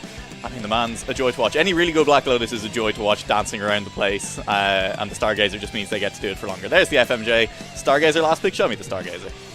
See, one thing I would keep an eye on, though, it's not normally the composition in terms of the split between the roles that you would see when you do have that Black Lotus Stargazer. Because rather than going with the 2 interceptors, they've early locked the Photon here. Yeah, and actually, they're going for standard, not opting for the Stargazer. The Photon more of a denial pick, and they look for the Stingray with their last selection. Yeah, that is an interesting one. Stingray, this is the first time we're seeing him today. It's the first time we're seeing him in playoffs because, playoffs started today. Yep. But yeah, it's something that was kind of it is the top of the B tier, I think. For me, the top tier of interceptors has been the Rampage, Clunker. Kind of, I'd put Peacemaker up there still, even if we haven't seen priority. I think Killer J. Stingray is fairly definitively at that point where he's definitely one that you want to get if you're pushed into the interceptors late in the draft. He's a fine pick. He does a lot of damage, has the nice pushback, so something you can go for. One thing to note, that unless I'm misreading my notes here, ZXC have not played Stingray at all in the qualifiers, so this will be pulling this out for the first time for Metal League 9. It's true. And definitely under the pressure to execute here for whoever is handed the mantle of the Stingray in this game. Yeah, it's interesting. I was saying a lot, I don't think the Black Lotus is a great pick unless it's alongside the Stargazer. I think it's still good, especially when you have a player of the caliber of Obession, but I think the Stargazer really elevates it. It's that combo that brings it up to the next level where you can allow yourself to get isolated. You give your Black Lotus the freedom to just dance and dodge as much as they want without actually worrying about where they're ending up after all that dancing and dodging. But pairing it with Photon this time around, and it's going to be a lot of work for whoever the Photon player is to try and keep up with that front line and with the Black Lotus. Yeah, ZXC taking a key pick for their Premier Transporter player, but maybe with the few of the tools combined with it, not exactly the best as we get ourselves into this first game of the best of 3 semi-final number 2 here. And the start immediately, Obession will be getting the bomb. Black Lotus able to snap this one to start off as well. However, they want to watch out because some of their members are being focused out on the side. QWQ having to evade out of everyone coming his way on the side here. Will be dropped by Agada, and while ZXC have got the bomb to start this one off, they are down a member. And Agada, just on the original kickoff there, not quite able to get the bullseye down before Black Lotus got the bomb. So if that's how this goes for the rest of this game, it could be spicy. It's going to be tough for Skade. Very little protection there for Obession, and he will go down. That Ultrana Blaster not exactly connecting there, and that will mean that Executor can sneak forward as the Full Metal Judge. Skade yet to drop a member here. They take out Emerald too. Scratch looking to change that though, and a big slap from the Rampage will clear out both Agada and Boop Rider. However, still Executor with the bomb, keeping possession for Skade. This is a much higher damage game than any of the games we saw in the first series of the day, so players will be dropping left and right much quicker, even though there are still some of those big supports, the Metal Herald and the Photon there. It's still going to be just a lot more damage. It's going to be a lot more scrappy, and it means you have to be a little bit more thoughtful about where you commit your resources, because if you lose a member, or if a member goes low, you're going to be a long time getting them back to strength. Trays on the side, QWQ, Genos, Emerald all going down. Skade currently with the man advantage here, and Executor using that to move the bomb into that ZXC half. Saturday Shift not quite connecting from scratch there, and now with the respawns coming through, Seton's Death being used as well by Executor here, and Skade just deathballing this, but maybe losing members for it here as Genos goes down. Agada needing the protection from his Metal Herald on the side as well, and Skade have to slow things down. They're a team that does like to play it slow and methodical, but they need to keep the defense tight here on their side, but they can't withstand the aggression coming through from ZXC. They lose Boop Rider, they lose Agada. Executor currently 1 versus 4, has Genos now in, and has found a way through. ZXC overcommitting, and Executor able to make it down the dropper stretch for free. That's not what I expected when I saw Executor facing up against 4 people. Oh, this is coming through. Rampage and Clunker both able to pull the bomb away, and Executor just reclaims the bomb straight back. Now Skade have all fully respawned in, and their push will not be stopped. That was a nice snipe by Executor. He managed to take out the Photon, and this looks like it could be the first goal. 4 men strong. They've taken out Emerald as well. This could be the first goal. Executor with a shot chance. Yeah, looking to swing this one in. A bit awkward, but does manage to get it past Obession and get Skade the first goal of this best of 3. Just played really well there, they pushed their aggression well. I was saying with the high damage you need to be a little bit more thoughtful about when you go in, and it looked to me like ZXC weren't quite being thoughtful about it. They weren't really considering when their players go forward, we're losing a lot of members, and so it was Skade keeping enough members healthy to keep that momentum, keep rolling forward. off the back of some really nice play from Executor as well. They've gotten the first kill. We'll see if Agadai is a bit cleaner on this Peacemaker at the start, but Obeshin able to once again get there. This Black Lotus so quick to the bomb to start things off, and they drop Executor to ZXC with a clean start to the second bomb fight. Worth noting, though, that the way Obeshin is doing this is he's blowing the Karma immediately to make sure he can get through the bullseye unharmed and grab the bomb. So there is a chance when he's doing that he can just be blown up immediately afterwards by the Skade side. So while Obeshin is getting the bomb, it's a little bit risky and could backfire on them in one of these kickoffs. QWQ will go down in the back line, and now Skade with the man advantage. Oh, Obeshin walks into the Clunker Magnet. Executor able to pick up the bomb, although he's immediately dropped by Scratch though, so ZXC should be able to reclaim this for themselves as this scrap breaking out. Scratch popping the Saturday shift, hitting absolutely no one in a bit of no man's land there, but ZXC still with 3 men strong looking to move forward. Obeshin pushed onto the droppers. Genos snaps that one up in response, and this Clunker will not be beaten. Skade looking good in defense with this Peacemaker, with the Clunker. They have great zone control and they're using it well. No chance of making it past the droppers. The furthest that ZXC have been is halfway down this straight. And Skade, I mean, they're just using the tools they've drafted very well. Pause coming in as well here. Just to slow things down a little bit, just to take stock of where we are at. Skade, while it's not necessarily, it's not necessarily the comp that we would normally expect out of them coming through. They're still delivering. The Full Metal Judge doing a good job here from Executor of transporting the bomb we saw on that first goal. And as well, I think just the Interceptors having a big performance here, as we would expect of a team of the caliber of Skade. Definitely is. But talking of comps, I want to focus a bit more this game on the ZXC comp in general. Just because they're doing that unusual thing. They've drafted the Black Lotus without the Stargazer, which we didn't expect to see almost at all coming into this weekend. I was looking at it, I think out of nearly 20 games that Stargazer was picked, I think maybe 2 were without Black Lotus, and roughly similar the other way around as well, So it's interesting to see, and what it's meant so far is that we're not really seeing Obeshin get to do what Mizo did last series and just dive hyper aggressively into the enemy team and just trust that even if he gets hit by a few big abilities, gets a bit low, he will get the heals up on top of him. So it's been a little bit rough, and it means as well they're also trying to have the Rampage move with the Photon, have the Stingray move with the Photon, but that is then just isolating Black Lotus. And so you're kind of left wondering, like, is this comp actually fitting together well? Have they drafted in a way that allows them to move and play as 4 very effectively? Obeshin having a lot trickier of a time surviving this. Speaking of surviving, Executor is dropped there before the Metal Herald ultimate comes out. A bit of a blunder there potentially from Skade, but Boot Rider able to hold onto the bomb for now, so they won't be dispossessed at the very least. They managed to pick off the Photon on the side as well. And Skade recovering from what could have potentially be an awkward mistake. Boot Rider just driving around. They don't want to move forward unless they have the bomb on Executor, and that is a very clean handoff as soon as Executor responds. Ultra Final Death Laser does miss there, so he'll go down afterwards. Obeshin will, but it's fine. It's Skade. It's what we see from them so often. They love to just hang around in the middle of the pitch until they've taken a few people out, and then finally, once they've gotten a couple of those kills, they will move forward. Yeah, Emerald trying to play aggressively here, but walking straight into a sentence death, and while he survives, QWQ not so fortunate here. All of the damage being dived onto the Skade backline is completely negated by the shielding coming out of their composition. Meanwhile, Executor just cruising forward. It's a bit of chip damage here from Emerald and Obeshin, so we'll need to slow things down for a little while, but you know that Skade are happy to do that. Ultra Final Blaster will find Boot Rider on the side, though, as finally Emerald manages to connect with one of those, looking to see if they can finish off a kill onto the FMJ, and Emerald dives to the perfect position.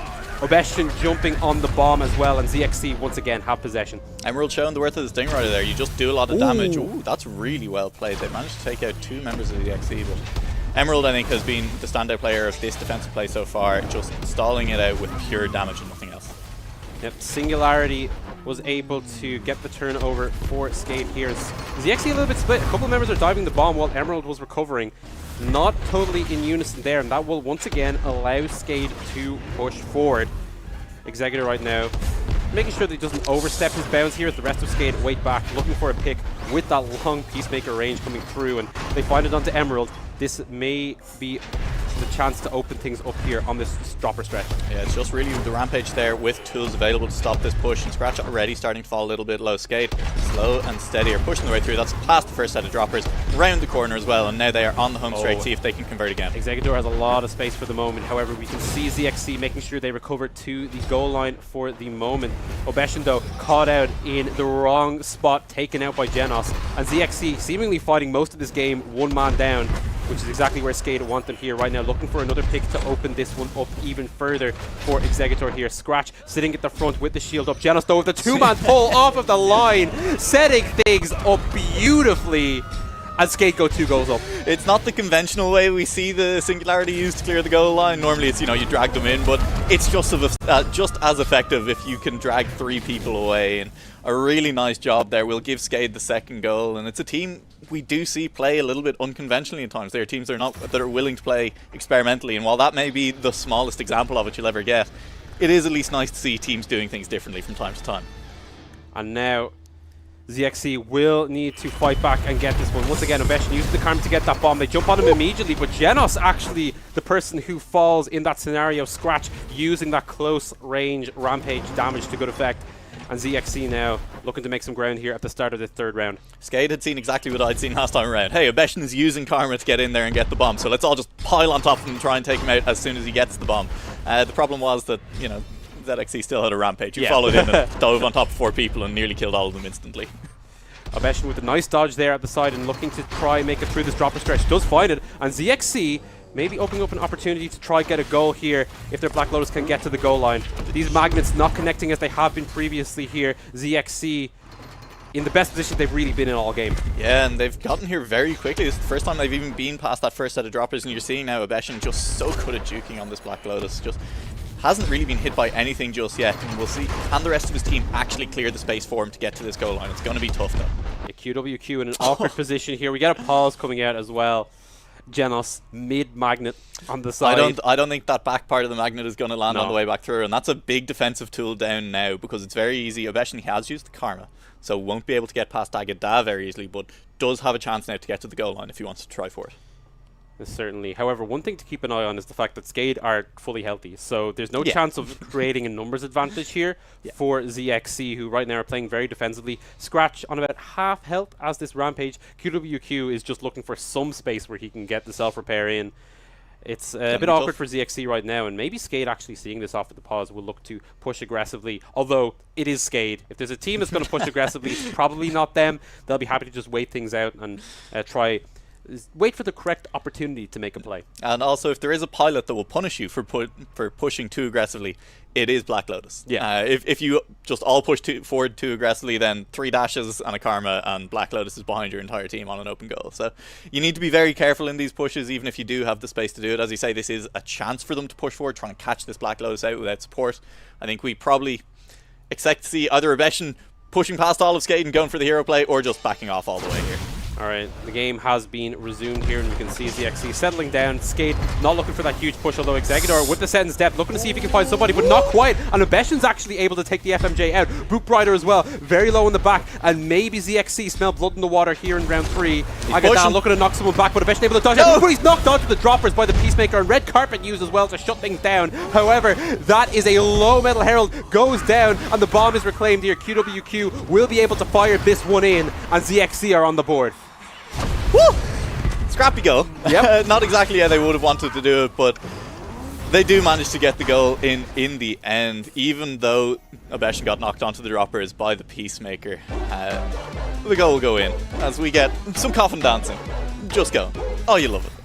Confirmed #1 best emote in the game. Make sure you guys get it for yourselves. But ZXC right now getting that bread here with that goal, trying to get themselves back into the first game of this series here, and showing that if they can pull Skade into a scrap, that they are capable of taking it in those scenarios. Once again, able to get the bomb to start off here, and Obeshin has a bit of space. QWQ though needs to watch out here as he dodges out from those skill shots. The Photon should be able to survive here for the moment, and ZXC so far making it through this first fight unscathed. Yeah, just about though. Exeggutor drops low once again, and Skade, they're quite good at these middle of the pitch scraps because they do it so often. Even when they have the bomb, they're slow to move forward a lot of the time. And Obeshin, this time around, taking his time, doesn't want to get anywhere unless he knows he's going to have a bit of space to do it.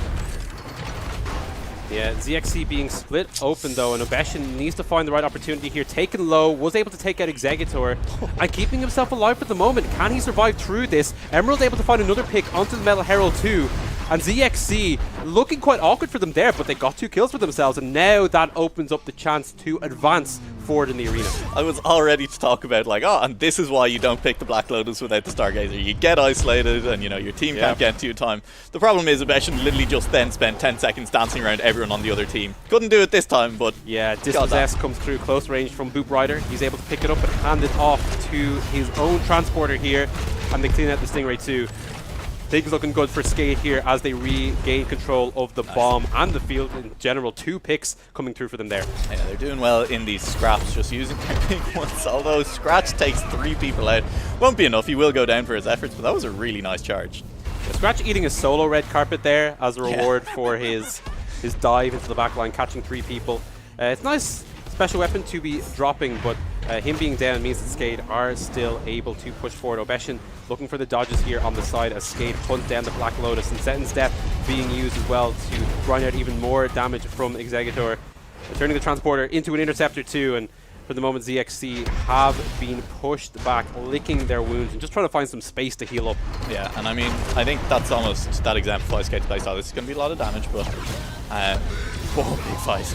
Yeah, you can see the ultimates being used left, right, and center here. Genos not able to find too many people with that singularity. However, Scratch is down, so ZXC still fighting from a numbers disadvantage, and Skate looking to cement that even further, hunting down Emerald. The Stingray will survive, but QWQ not so lucky, as 2 picks once again coming through for Skate, as they are just constantly finding these members of ZXC, and it's tough for them to respond with all 4 members left. They are still waiting for the respawn for their Photon. And I think any team that wasn't Skate would have moved forward much earlier in that play. They had a lot of low members, but they still waited. They didn't move forward just because people were low. They waited until they got those kills, and that's when they've gone, and it allows them to stagger these deaths and keep moving. I am not seeing Genos miss any of these magnets. He pulls them in, and the rest of Skate say thank you very much.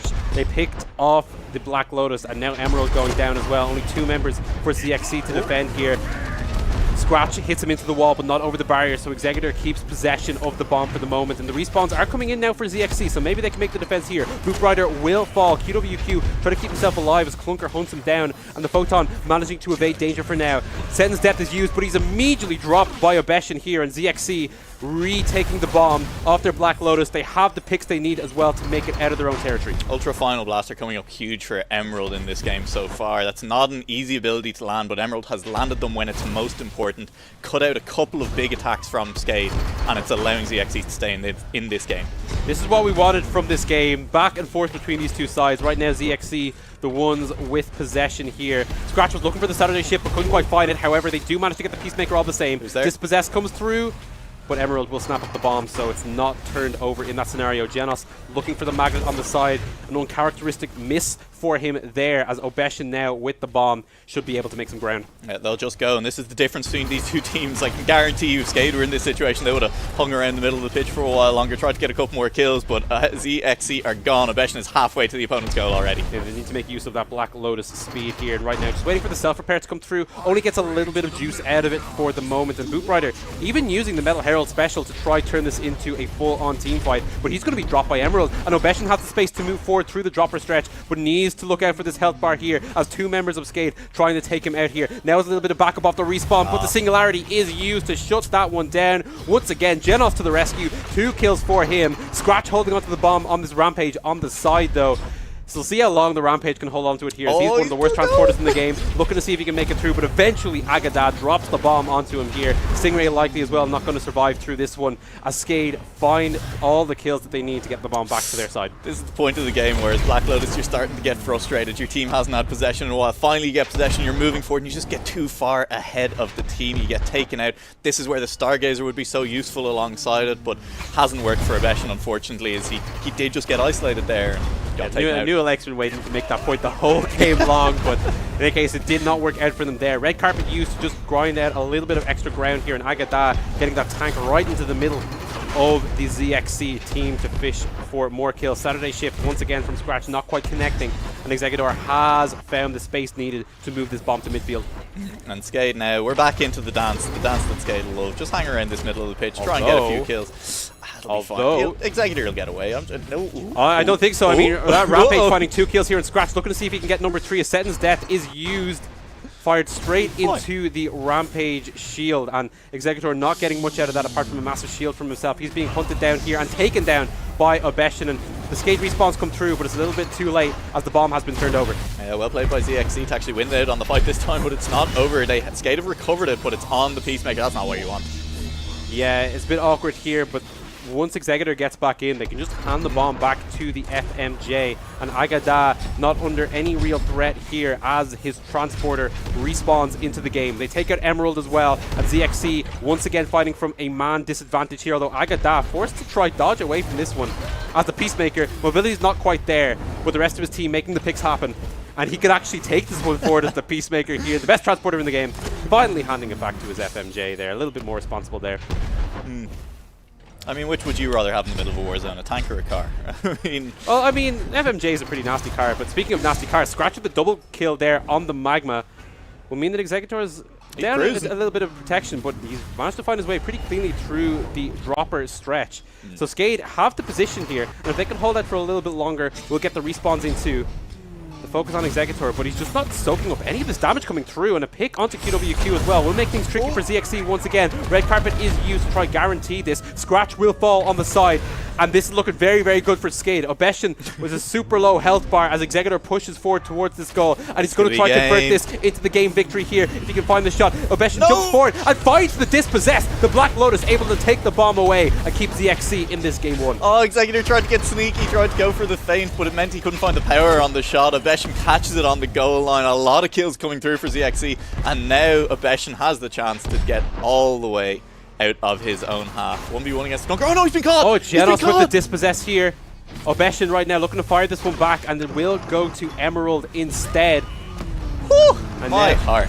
Yeah, Emerald looking to drive forward here. He's not the one who wants the bomb. He wants to get that back to the Black Lotus, but it's a bit tricky with the melee in the middle of that dropper stretch. Boop Rider's so low on the back.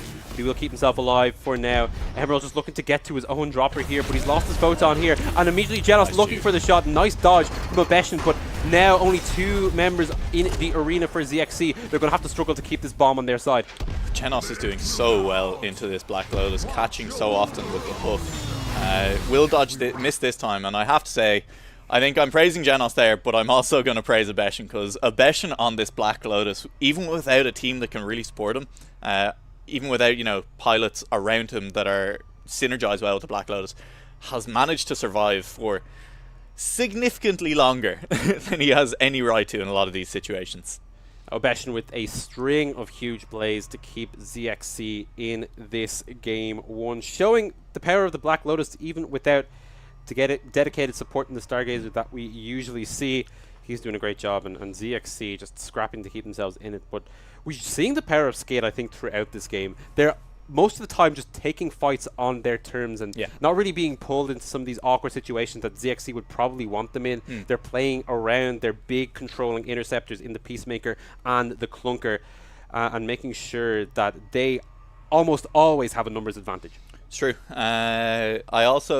I think is interesting about Skate this time around versus what we saw from them in the last Metal League season is a willingness to just throw big ultimates down in open play in the middle of the pitch. You know, last season they really loved to save those, even if it occasionally meant their progress was a lot slower through the field. It took them a lot longer to get to the goal line. Once they got to the goal line, they were able to throw down big ultimates and score almost immediately. This time around, they're throwing down things like the Red Carpet. They're throwing down the Singularity much earlier. It's allowing them to get to the goal line much faster, but it's a little bit harder for them to convert when they get there. Yeah, we saw there a great chance for Executor to score, and Obeshin able to make the hero play with the save as Executor kind of a little bit antsy and trying to get that one over the line as Pause is stalling for a little bit longer. I believe it's on the side of ZXC just having an issue with their ping, so hopefully that can be resolved and get us back into this game, because this has been an absolute belter to start us off here, to be honest. This has been a crazy game one, what we would have expected between these two teams. Yeah, so close in the standings, second and third teams coming into this, and both teams that have, you know, players on both sides that have experience in these playoffs before, so definitely scrapping it out to the very end, and hopefully we get another 2 games of this. This is a rematch of the Metal League 8 semi-final when these two teams faced off, and Skate took that one 2-0 back when they were Neon Knights, so looking for a repeat, and so far it's looked pretty good from them here. They do look like the team that's on top, but ZXC have shown that they can get the ball over the line as we now resume the game here. Obeshin immediately going to have to try dodge his way out of danger, but he has the respawns coming in from the rest of his team. Red Carpet is used from Agadat to put this Black Lotus in a very tricky situation, sets up Genos for the pull, and that bomb will be dispossessed. straight back into Agada's arms. Transporter Peacemaker, it's happening again. See if they can actually get the pass off cleanly here. There's so many members dead on ZXC. They should be able to, but they haven't. They haven't. How have they messed that up? It was so free. Once again, sniping the bomb away, although he is sniped immediately by Boop Rider's Metal Herald here. And now it's just QWQ, one man against the wall of Skade, hunting him down. Respawn's coming in though, so maybe they want to get some support here for Boop Rider as Agada trends back towards his support, who currently possesses the bomb. Boop Rider just looking to press forward here, pushed onto the dropper, dispossessed. Maybe they're just looking to pull Scratch in for the fight, but the chunks coming through onto these Skade health bars. They drop Genos here. Agada, Executor, all low on that Skade side. They have to back off of this one to try keep hold of the bomb, but now ZXC just looking to dive, and they have all of the kills that they need. Agada, the one member of Skade surviving, and he is jumped on by QWQ, who's finally dishing out a bit of damage of his own. And ZXC, 4 members strong, push forward. That was uncharacteristically messy out of Skade. Super, super aggressive. They were just pushing forward. They, first of all, messed up the pass, which nearly gave Obeshin a chance to get away cleanly. He did get caught, but at the end of it, they had the bomb on Boop Rider, and Boop Rider just started nosing their way down the straight for really no reason. They had a chance to just back off, get the bomb onto Executor, and try and push with 4 like they like to do, but they didn't, and now it's ZXC on the push, and they're pushing hard. Yeah, Scratch pull, trying to use the Saturday shift, and that immediately sends them back. A nice Ultra Final Blaster will take out the Peacemaker as well. And ZXC looking really good right now, trying to set up for the equalizer. Oh, they have a chance here to get this all the way into the goal. They're going to take the shot. And that is going to be the score coming in there for ZXC, equalizing that game at 2 goals apiece. And what a game 1 to start off this series, man. ZXC fighting their way back. Fighting their way back into this one indeed. And Obeshin on this Black Lotus is looking so strong. Just carrying the bomb all the way forward. The shooting once he gets to the goal line has been pretty clean as well. Oh, he couldn't be closer. It's too close to call at this point, I think. Yeah, ZXC have been the ones who scored the last 2 goals, but even so, I mean, Skade's still proving very tricky to deal with. However, Agada going down immediately at the start will take away a lot of their big fight power to start this one off. And already Obeshin with the bomb, zooming forward on the Black Lotus, looking to make some ground. To start this game off, they weren't even getting past that first set of droppers. It was very hard for ZXC to make ground, but now ZXC are pushing all the way down the straight. They're getting very quick. A lot of damage coming down there. Heap of damage from Boop Rider to start this one off, and looking to finish off the pick onto Emerald. They will be able to take him out. And ZXC, once again, fighting from a man down. Will Skade looks to dive towards the Black Lotus. They find QWQ as well, and now just has to go trying to get to Obeshin, seeing if they can take out the Black Lotus. Karma is used, and Skade not wanting to fully commit to him just yet, and Scratch doing a good job of finding whoever he can. He will give his life to take out Genos, but that means Obeshin has just managed to slip through completely past the dropper stretch, and ZXC could be in a position where they can really do this here. Emerald will go down, so it's just the 2 members, but can Obeshin find the score? Boop Rider looking for the defense, looking for the swing around on the side, but it will be Agada once again with the defense. He scoops up the bomb. Oh, we've seen it happen so often today. The person who's transporting the bomb gets to the goal line, they try for the feint and just drift onto the dropper, isn't it? It's an easy save for the defender. Obeshin did so much there, he did all the hard work and just couldn't convert on the goal line. Skade don't want to mess around. They press ore on everyone who has it available to try keep themselves safe, but Scratch still doing a heap of damage. They take out Boop Rider. Ultra Final Blaster will do it as well as they drop Executor, and now Agada and Genos have nowhere to go but their own goal, and they are taking tons of damage. They're dispossessed as well. That is going to be it's on the dropper. The clean kill. They just need to knock it off the dropper. There we go. Scratch does it, and ZXC take game 1 of this best of 3 with the comeback. Have we seen a game won by someone other than an interceptor so far today? I don't think we have. It's been a clunker Rampage final goal that we've had. Rampage, top interceptor in Heavy Metal Machines. Top transporter as well. Sorry, top transporter, yeah. Spicy. Yeah, spicy. I mean, that's one way to put it, man. ZXC really showing their mettle there. And that's something I think that has to be commended for. They were a team who, when it comes to these tough scenarios, would falter in the past, but in game 1 was coming through clutch when it really mattered. Yeah, clutch is definitely the word. Obeshin, in some of those high tension moments on the Black Lotus, just dodging around abilities, especially at the end there, was the last man standing against 4 people on Skade, and just managed to keep dancing around for long enough, saw his opening and was just gone. Didn't manage to convert off that play, but that was really what got them to the line. That was what broke that game wide open, and that was what ultimately led to that last goal. Yeah, I mean, we discussed the diff. Yes, we gotta take things down a little bit. after that opening game. We discussed the difficulty potentially of executing on that Black Lotus comp, but when you have Obeshin playing Black Lotus, apparently it doesn't matter. The man, I think, with some huge dodges throughout the game, also as well contributing in damage at some key moments, which was quite nice to see, which you would expect from a player like him on Pilot. He's so experienced that. And the rest, I think, of ZXC stepping up as well. Scratch just a big damage source in the late stages of the game. Emerald as well was really starting to connect with those key picks, which we definitely wanted of both your interceptors at that stage in the game. And I think QWQ as well. He had a rough start to that first game, but by the end he was managing to do his job as that Photon. So overall, I think you could see ZXC just getting better and better and better as the game went on, and resulting in them taking that first game. And I definitely did want to call out Emerald. I think those Ultra Final Blasters were absolutely huge at key moments, and it's not an easy ability to land, as we said during the game, and as I'm sure everyone at home knows. Especially in high pressure moments, it can be dodged fairly easily, but he landed them. They got huge damage down. They took out key members when they needed it, and saved them in defense, got them the pressure on offense, and I think Emerald was pretty instrumental in actually getting them through that game.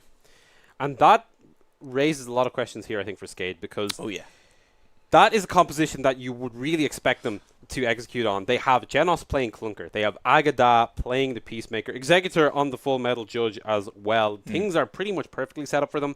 Maybe Hoop Rider not getting the pick that he exactly wants, but yeah, I mean, overall, Skade had a lot of the pieces that they would have won. You can see even there, they're competing in the stats. Genos with a huge performance in that game, but just not enough at the end of the day. It wasn't, and you know, I think it's interesting there. You see Agada on the Peacemaker having the highest KDA.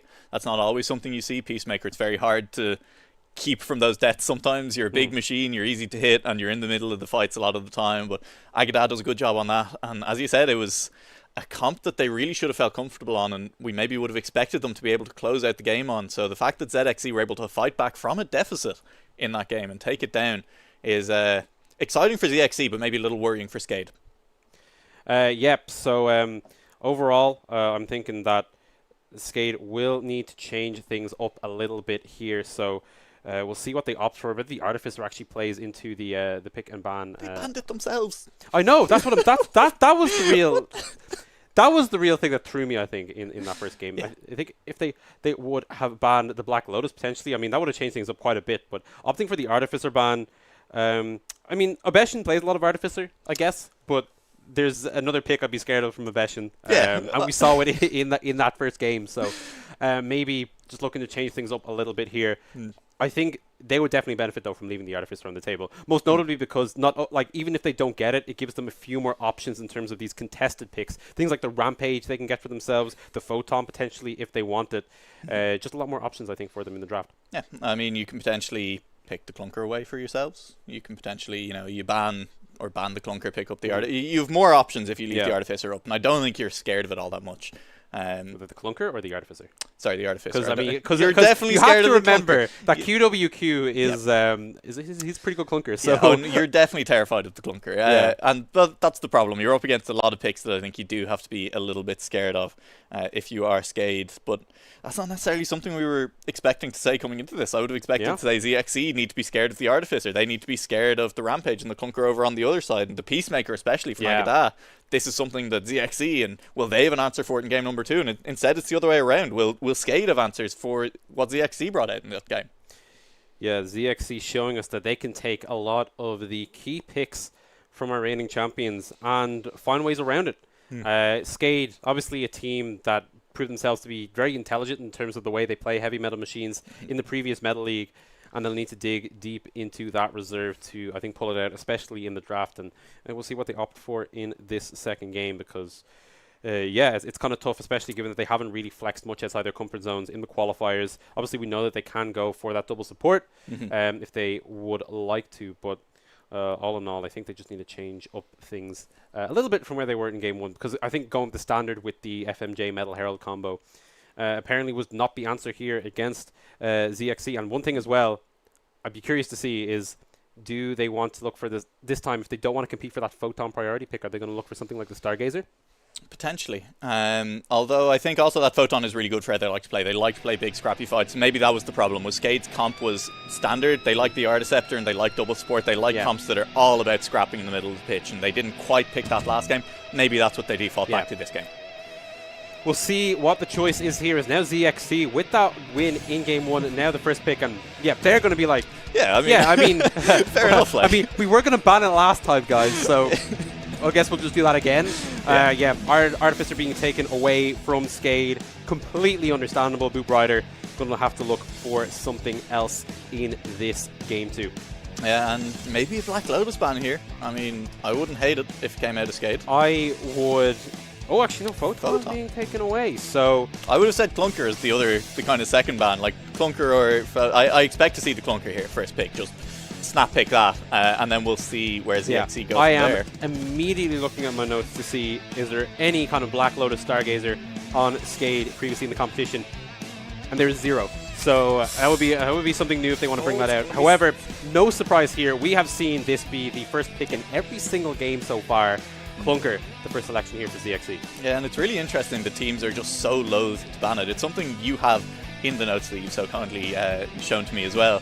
That you expected Clunker to be permabanned on red side, but just you cannot give it up first pick. That's a Stargazer. Maybe they're just picking the Stargazer. They don't want to go for the Black Lotus.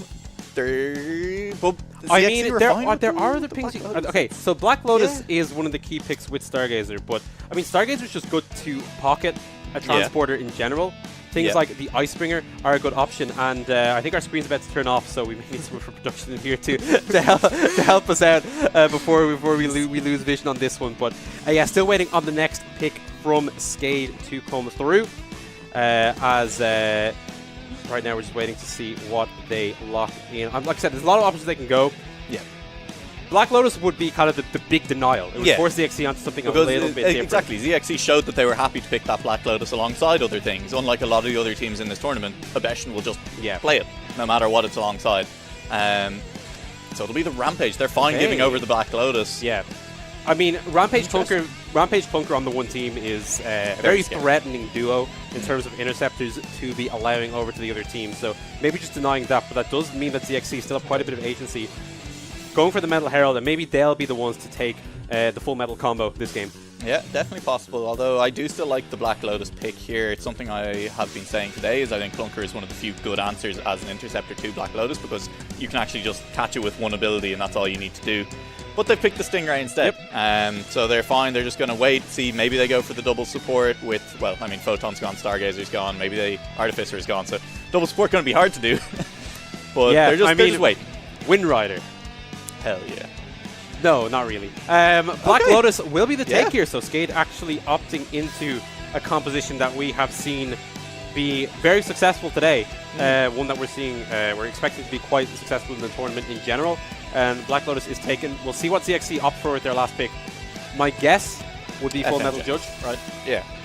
There's not much else. It's going to be FMJ. Right. Full Metal Judge. That one, looking at their team, is likely to go over to... Actually, I say likely to go over, but I'm looking at the picks, and no one has played FMJ on their side so far. So. And Killer J is still available, and I think kind of the last big interceptor that's available for Skade. I mean, I would be very surprised if they didn't take the Killer J here, because they do have Genos on their team. Yeah. And you know what the J in Killer J stands for? Killer Genos? Yep. Oh, there you go. Well, not quite, but it probably should, given how good he is at the pilot. In any case, that is the last take here for Skade, and that brings up a question: who's playing the Stargazer this game? Because I mean, that Rampage that Rampage.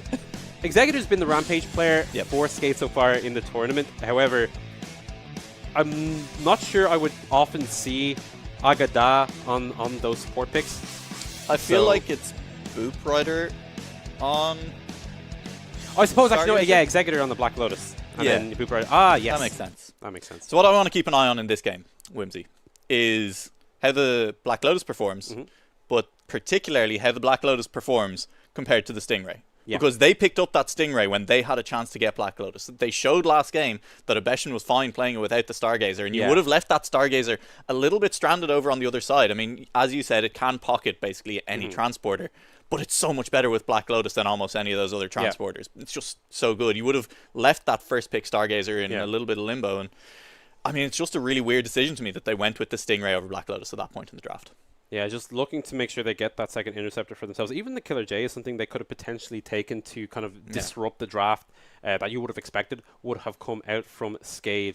But clearly feeling the power of the Stingray, happy with Emerald's performance in that first game. You have to imagine that he's the one going back to that in this second game. As the teams have effectively swapped compositions, which is nice to see. I think taking ZXC off of a Black Lotus composition is a good way to unsettle them, but this is a team that has also played standard like this in the past, so I don't think they will be too disrupted by this, even if they haven't really gone to the Full Metal Judge Metal Herald combo so far in the competition. And we had very clear thoughts coming into today about which styles each team was going to play. Yeah. It was going to be, hey, MSA, they're going to be playing that Snowplow comp. They love the Icebringer, they love the Rampage, and they love double supports altogether. They were like, nah. We play Black Lotus. And then Skade were like, they're the Articeptor comp. And they came into the series and they were like, we ban Artificer. No, we don't play that anymore. And ZXC, they are the Black Lotus team, and they showed that in game number 1. Yeah. But they didn't do it with the Stargazer, and in game number 2, they took the Stingray over Black Lotus, prioritized that really highly. And it's interesting. It's been a complete shake-up so far today. I don't have answers for you on why it's happening. Maybe it's just the teams showing that they can play different styles, but I don't know. Yep, so we're just waiting to get this lobby set up for the second game. I'm excited, though, about this one after that first game as well. It was so close between these two teams, and now I think they're on something that they'll both be a little bit more uncomfortable on, which always makes for interesting games. Maybe a little less clean, you could say, but that doesn't necessarily make for the most fun heavy metal machines. We want scraps, we want action, we want fights, and we want Skade to adapt their playstyle, given that they have a Black Lotus now who's... we saw in that first game, it's not always the case of you want to play it defensively and wait back as that transporter. We saw in Mizo showing a good example of how aggressively you need to play the Black Lotus when you have that Stargazer comboed with you. You just dive headfirst into 4 people. You can afford to get isolated because you do have that backup. You can make these big solo plays. You can get yourself kind of behind the enemy team, and provided that you are on point with the dodges, work with that. So that will, I think, require maybe a bit of a change in mindset from Skade. I don't think that necessarily their big team fighting tools are there compared to the compositions they usually draft. So this is actually a real test, I think, of how flexible this team can be in terms of how they approach the game. That's exactly what I wanted to call out as well, is that lack of big team fighting tools, especially big goal scoring tools. We saw last game when they got to the goal line without their big goal scoring ultimates, like the Singularity, like the Red Carpet. They didn't look particularly comfortable. It wasn't very easy for them to get over the line. And they really haven't drafted any of them this game. I mean, Killer J, the big joke, is okay at it, but it's also not the hardest ability to dodge, and it doesn't clear out a whole goal line instantly. And the same can be said of basically everything else they have on their team. I mean, a lot will be on this Rampage to, I think, drive things home. In this case, I imagine it will be Agada taking that Rampage here, which is, again, it's not one of his key picks usually. He's been kind of sticking to the Peacemaker and the Stingray for this competition so far. So a little bit more experienced, although I think it's actually something he more classically played back when they had Ingman 1 on the team to sub in for the Stingray game. So maybe it's just a case of him dropping the Rampage and practicing some other things and falling back. I mean, he's just a fantastic interceptor player in general. So I would expect him to deliver. I would expect, of course, Genos on the Killer J to deliver as well. But that will remain to be seen as we get into our second game of this best of 3. ZXC 123 coming in as the lower seed, find themselves 1 game away from the Metal League 9 EU final, and immediately Executor on the Black Lotus starting off with the bomb, as we've seen so often today, and surviving the initial onslaught too, looking to make some ground here on this one, trying to get himself to a safe position here, while Skade are actually looking to fight this one at the start. Boot Rider doesn't have the heals yet, but Executor managed to find the self-heal anyway, and they're doing a good job of dancing around Skade. Even when they're not playing a big team fighting comp, they're happy to team fight and just run around the middle of the pitch for a while anyway, and it's working for them as Executor now pushing forward. Boot Rider should have the heals if he does get isolated, and this could be a big push for Skade early in this game. Skade with the first push, but Respawns have now come in, and a nice grab from Scratch, who's actually manning the clunker here in this game. And now ZXC have reclaimed control. Obeshin will be on the Stingray this time around, although he's actually going to be dropped by Genos as he walks into the meat grinder there. And now Genos, the one carrying the bomb, they'll probably want to try get that back onto Executor, although if Genos finds a gap, he may just move this through the dropper stretch. A couple of dodges coming out here and keeps himself away from the droppers. Killer J Transporter coming through for Genos as he keeps going forward here. Has the Stargazer to help him out here. Heap of damage coming his way though, and maybe this is where the run stops. Although Agada on the Rampage using the Saturday shift to once again take out ZXC, and Skade off to a blistering start here in this game 2. Nearly at the ZXC goal already. I mean, mean, I'm just over here giggling at watching Genos run circles around the entire ZXC team on the Killer J. Big Joke's going to come out. This could be the first goal. This has to be it. Just clearing that one out with the Killer J special. And Skade laying down the law here at the beginning of Game 2. Alright, you've sold me. It's Killer Genos.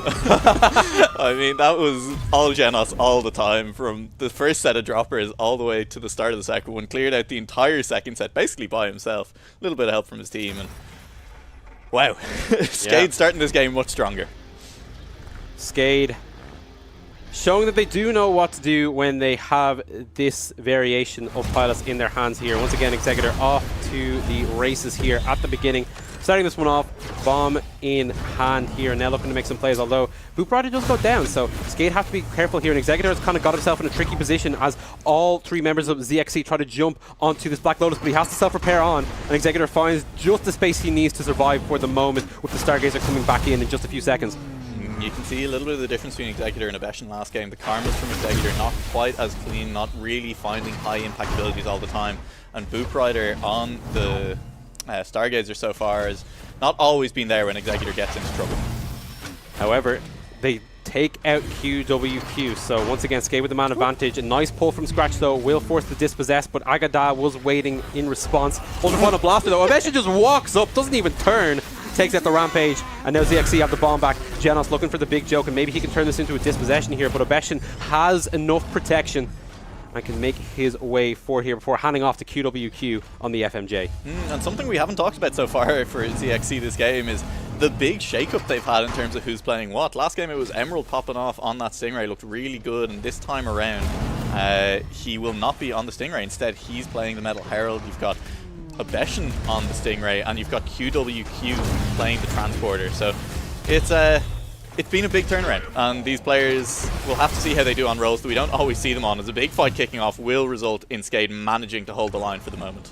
Yeah, maybe that is what's causing ZXC to look a little bit less comfortable here, as right now QWQ being hunted down by Genos and taken down. Skade with two-man advantage on the map right now. Even with this respawn, Executor still has a lot of space to move forward, and a nice dodge there. A little bit warier of Scratch's magnets here. Ultra Final Blaster though from Abeshin on point, and this Stingray is shutting things down quite a bit on the defensive side. Yeah. I mean, we said it was Stingray versus Black Lotus who's going to have the bigger impact, because, you know, they gave up Black Lotus for that Stingray. And, I mean, so far I'd have to say Killer J is having the biggest impact. But secondly, I think the Stingray is actually looking pretty good in Abeshin's hands. Yeah, Abeshin swapping over a little bit here and having quite a nice performance for himself. Skade now back with the bomb in possession. Killer J, he's the primary transporter for this team, I say, as he hands it immediately over to the Black Lotus here, and Nirvana will be used, so Executor will be in prime position to make some quality real estate here for Skade as they find the pick onto Abeshin on the side. Man advantage for Skade as they approach the dropper stretch. Ooh, QWQ is very, very low on health. They will nearly give the bomb over there. Executor just drove onto a dropper, but this is the chance now. See how aggressive Skade are willing to be with this Black Lotus. They have a chance to just dive down this home straight if they want. Just constantly grinding out these picks, and there's no real answer for ZXC here as Executor creeps forward, looking for the goal here. Genos forcing him off the line, and the save does not come through. And now Skade looking much better here in Game 2. That was close. The shot definitely not as clean as they would have wanted, but Abeshin could not quite catch the bomb. And wow, yeah, Skade looking much better, as you say. 2-goal lead already for them, but I mean, game number 1 was pretty close when we were in a roughly similar position. You have reminded me of that. The fact that Skade did have that 2-0 lead in game 1 and ZXC were able to fight back, but the pace out of Skade here at the beginning of this game is quite scary. Executor now immediately hooked in at the start though. They're looking to see if they can finish off this pick onto the Skade transporter here. He's ran into a corner and taken down by Abeshin here. Genos as well dropped very, very low, trying to survive for the moment, but there's no way for him to. In passive, he's able to trade one back onto QWQ, but still Skade, a man down, will be waiting for the respawns. Uh-oh. Uh-oh, Skade, no. Not like this. Don't do it to me again. Don't immediately give up another goal as soon as you get that 2-goal lead. It's getting scary, and this is a lot of progress from Abeshin. Even when he's not playing the transporter, he's the transporter for this team.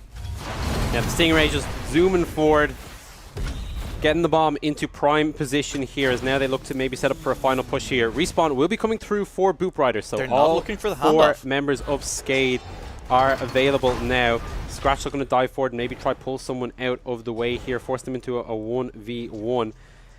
They're see how really good not looking for the handoff. We'll see how good Skate are defensively with this composition here. Right now, Agada, he's playing the front line here for Skate as QWQ zooming around the back line. A lot of shields on this FMJ to do the damage with for the moment, as this is very slow pace from these teams. Not really sticking too much damage for the moment. Skate staying grouped up and staying topped up in help. Yeah, Beshin taking a lot of damage there at the back though from Genos Agada there as well. And this is really weird. Why? Like it is just straight up Stingray Transporter. Pulls him in for the big joke as well, but Genos not quite connecting with that. And as a result, he's forced to retreat here. Scratch trying to see if he can finish off a pick onto the Killer J. He can't quite, but the Rampage does go down. And now Skade looking to try to defend this one. A nice block, though, comes through. Obeshin immediately picks the bomb back up, though. We're looking for shot number 2 here, waiting for the fake around. However, it's picked up by Boop Rider, of all people, on the Stargazer. Jumps back to his Black Lotus, who'll be able to hold on to the bomb a little bit easier. And the Rampage drops back into picks being traded left, right, and center. Emerald goes down as well as Boop Rider. And a pause as you look to settle things down just a little bit. But for now, Skade have prevented ZXC from scoring their first goal of Game 2. That was a matter of inches as Abeshin slammed that ball at hyperspeed off of the corner of the wall, and that would have been the goal for ZXC, but they haven't quite done it. They managed to get a kill onto the transporter though, so there's a chance. Well, they'll land. Oh wow, Obeshin just popping off here. Maybe he deserves the goal as he's hunting down Genos now as well. Make that 3 for the Stingray. Gives his life to the passive here. Can Boop Rider get the defense here? Not a chance. And once again, ZXC may be looking to lead this into the comeback. Hey, don't call it a comeback. Because ZXC did this in game number 1 as well. They are looking comfortable from these deficits as well. I'm still confused about why Abeshin has become the transporter on this Stingray and QWQ has become the interceptor. Why didn't they just, potentially swap those around? In pilot select you're allowed to do that. But I mean, it's working for them. They've managed to get 1 goal back, and the goal, it is still here for Skate. I mean, they've looked good. They've been able to get to the goal line relatively consistently. They've been able to convert when they get there. I mean, that is their Black Lotus going down immediately, so maybe it's not as clean as they would like for now. They'll be waiting a few more seconds for Executor to respawn. However, Genos, he's back on transport duty and looking to see if he can do a bit of intercepting with it as well. Has Boop Rider to help him out there, and they finally have their Black Lotus back on board, so maybe they can just reset things and try look for these picks that they're usually able to get. Not the cleanest handoff, but Executor does get the bomb, and Black Lotus will be looking to dodge out of the damage coming through while his team cleans out the kills. First pick onto Obeshin. Yeah, Stingray down. Skade doing what they do best. They're out to the middle of the pitch, and now finally moving forward. And this is it. Now they just need 1 more. That's all they need to do. Executor just needs to get to the goal line. Trading 1 for 1, that's fine, especially when you have the bomb. It gives space for your Black Lotus to get forward.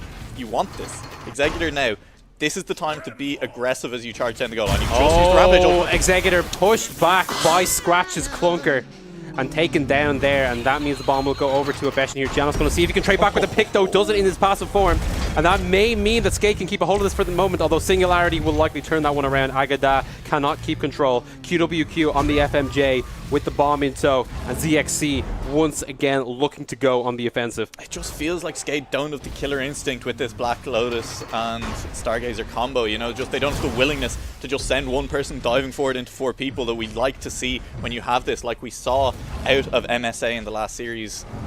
And it just means that they're not getting full value from this combo. Oh, you say that, but Agada, he definitely has the killer instinct, jumping onto QWQ and setting up that kill for Executor, who also takes the bomb as well. And now the Black Lotus looking for the Saturday drive that we've been seeing all throughout the day so far, with the rest of Skate in tow to clear out anyone who would disrupt them.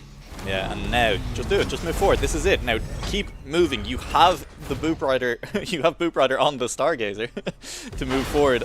Just trust it. Just trust the process and go for it. Yeah, Boop Gaze are going to need some big plays to come out here. As right now, Skade looking for a setup on the dropper stretch, but Agada quite isolated and taken down by Scratch. This may mean they need to take a little bit more time here. Genos able to trade 1 back with his death, but even so, Skade a man down. Executor though, and you can see he wants to play this defensively. He has the backup of his support here, and maybe has a little bit of space, but not willing to pull the trigger on it yet. And Boop Rider finds himself in an awkward position. They're just waiting for the respawns. They've managed to keep themselves alive for now. Boop Rider a little bit low, but looking for the self-repair to come through, and that means that Obeshin is baited into the fight. And Skade have managed to win it out with the patience this time around, getting that first pick for themselves, but still playing back. They're still playing back, and it just feels like there is chance for them to move forward. They could just go in the 1v1 even in the 2 once you have the Black Lotus and the Stargazer, you can just go. Even if there's 2 or 3 members left, just go. Once you've taken 1 or 2 kills down, but they're just they don't want to, and it's led to this kind of stall out.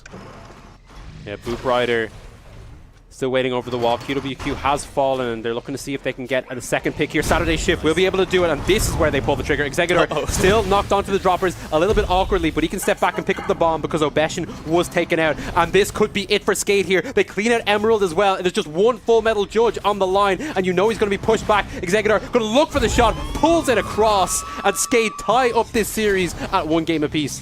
They've done it. I mean, I was criticising the patience, but I suppose it is what we know Skate best for, and they know that it works, and it does work for them again in this game with the patience. Black Lotus sitting back.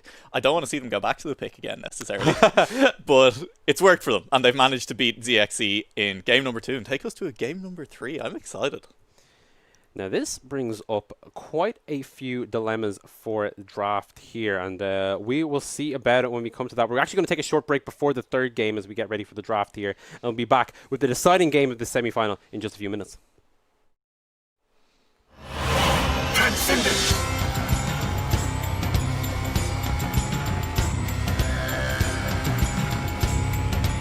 Faster.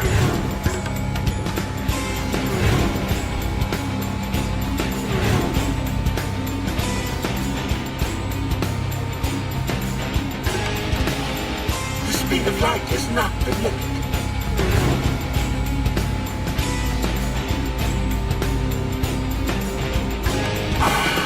My full potential. Maximum power.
Welcome back to our Metal League 9 EU Pro semi-final here, where we are tied at 1 game each between Skade and ZXC.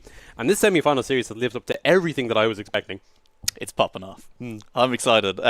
We've had each team take in 1 game so far. They've both done it actually on quite similar comps. You know, the Black Lotus showing up both times. But in Skade's hands, it was that Black Lotus Stargazer we were kind of expecting coming into these playoffs. And it was something that ZXC chose not to go with. And they also chose not to pick up that Black Lotus in the last game when they had the option to. It was surprising to me. Yeah, I mean, now we have seen 4 games of Heavy Metal Machines on stream today, and we've seen 4 Black Lotus victories. So clearly the pick is working out for whoever can take it. Kind of surprising then that you, as the Black Lotus player, are lower ranked than me, but no, that's to be ignored. Okay, Whimsy. All right then. In any case, yeah, I mean, it's certainly a pick that has to be played around, and I think at this point teams have to acknowledge that it is high priority. But how high priority are we really talking about here? Because at the end of the day, it's a transporter, and once you commit to one of those early in the draft, it can be kind of tricky to play off of it with the rest of your competition, because you'll see a lot more picks that work directly against it coming your way. That's true. But I've said it a few times today, and I'll stand by it. I think there's very few direct counters to what Black Lotus wants to do. Yeah. Especially if you get the Stargazer, because Lotus's big weakness is, you know, getting far away from your team. You get taken out because you just run out of dashes and karma. Stargazer covers that. Abeshtin's shown that he's good enough to cover that anyway, which is part of the reason it was so surprising that ZXC didn't go for it in the last draft. But beyond that, if you can get the Clunker first pick, I think you can basically pick up the Black Lotus with almost no threat against it. Short of something like a Vulture or an FMJ that can pump out consistent damage and has enough mobility to actually chase down the Black Lotus, the Clunker is really the only champion or the only pilot that has a single big ability that is instantly threatening no matter where Black Lotus is at. That's fair. We have a look at the stats from the last game, and while the first game was mixed between the 2 teams, second one tilted a lot more towards this one team. So again, I think we were talking about it over the break. I think Genos, once again, with the big performance, but also Agada stepping up on that rampage. You can see the damage coming out of him in that game. And all in all, just a big team effort coming out from Skade in that second game on a composition that maybe looked a little bit less clean in terms of execution, but still the raw level of play, especially from those 2 interceptors, was there. Yeah, I think I was a little bit harsh at the end of the last game. I was saying I hope we don't see them on the Black Lotus again. I think obviously they won the game. They executed well on the Black Lotus, the Stargazer combo. I just think that it's not a comp that suits Skade. And while it worked against the XC potentially in the finals, if they make it there against MSA, they're a little bit too hesitant on just pulling the trigger when they have chances to. When it's 2v3, 2v2 with the Black Lotus and you've the Black Lotus Stargazer alive, you absolutely can just take those and just outplay your opponents if you're confident in the Black Lotus. And Skade did not look like they had that confidence, even if they did win the game. Yeah, certainly. And now they're back with the first pick, and I think a little bit more aware of the meta for this draft. So we'll see where they end up here with this as we move into our final draft of the thing here. Maybe currently green, which is a little... we'll see the draft, you won't see us, and we'll see whether or not they ban Artificer. Fingers crossed, Skade do not, because I do still want to see Boop Rider on it. I think Boop Rider is such a good Artificer player that I would love to see it come through. Yeah, we'll see if that is the option here. However, I don't understand. Oh, I would... Not gonna lie, I was severely hoping that they would leave it open and force ZXC at least to ban that, it. right? So my guess is they've got 0 plans of playing it, but that begs the question, why? When you have Boop Rider on your team, you want to be trying to get the opportunity to play Artificer as much as possible. It means they're denied the Killer J, and while Genos is happy taking the Clunker... Oh, I'm just... And even then, Skade are the only team, I think, and I think you would agree, that have this priority on Artificer. No other team in the tournament has a priority on Artificer as high as Skade do. Yeah. I mean, we saw the Artificer just left alone in the last series entirely. Completely, yeah. So it was fine. It wasn't banned, it wasn't picked. People were just like, whatever, Artificer. It was good last season, not as strong this season. So the fact Skade have banned it twice on first pick, and I mean, it's gotten them the Clunker both times, but it's bizarre that this has been so highly prioritized. And ZXC can just commit to the comp that they had in the first game. You can see immediately Photon Rampage being taken. Yeah. Skade, though, they have 2 picks now. They do have 2 picks. There is the opportunity for them to swing into the Black Lotus here, and I mean, there's not like ZXC won't take the Stargazer if that's the case, so they could grab their second Interceptor and the Black Lotus if they want. Peacemaker is still an option here. Gonna go for the Stingray instead. Okay. So actually, I still do want to see the Black Lotus. I think I would like to see the Black Lotus. I think Abeshin looked so good on it, and they could just run back to comp that won them the first game if they leave the Black Lotus up here. But they're just going to go back to the FMJ. This is. I mean, it's just such weird decision making. There's the chance now for ZXE to take Metal Herald, and then what are you doing over on Skade's side? They're going to go for the Black Lotus instead. Maybe Skade are trying to offer them up the options, but I still think they're both options in which ZXE are happy to take. Yeah. This is going to be a Metal Herald to finish this composition off. However, ZXE repeating their comp from the first game, but they'll need to switch something up at the very least with... Okay, so ZXE take Metal Herald here? Well, no, they don't, because they take another Interceptor. You would... hang on. Okay, we've been thrown for a loop here with that Stargazer pick. We were just expecting the Metal Herald to come through and then another Interceptor, but instead Stargazer the option here. So if they want to go double support, they have the option. I'm not sure how well that necessarily functions with a Black Lotus pick to come through. I think a lot of options. You can see ZXC here taking their time to kind of weigh this one up and figure out how they want to round out their composition.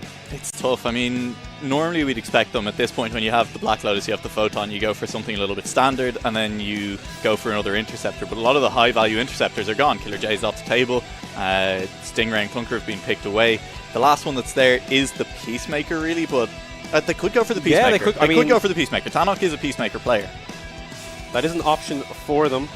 Here, I'm just having a quick look through the list at what they might go for, and I'm not seeing too many options. Metal Herald. All right, so it will be double support. That one, maybe actually going over to scratch this game. I think there's a few options as to where these picks land for ZXC, but overall, getting a fairly nice composition for themselves. And at the end of the day, it's Obeshin playing Black Lotus. You have a nice composition around it as well. Yeah. I'm liking what ZXC are bringing to the table here. Draft is weird. Yes. From both teams. Okay. Well, yeah. There is that to consider.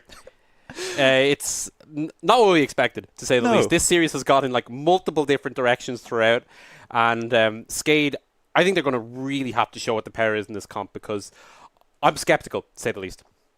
Yeah. I'm kind of at a loss for words. I think the priority from both teams on what pilots were important in that draft was super weird.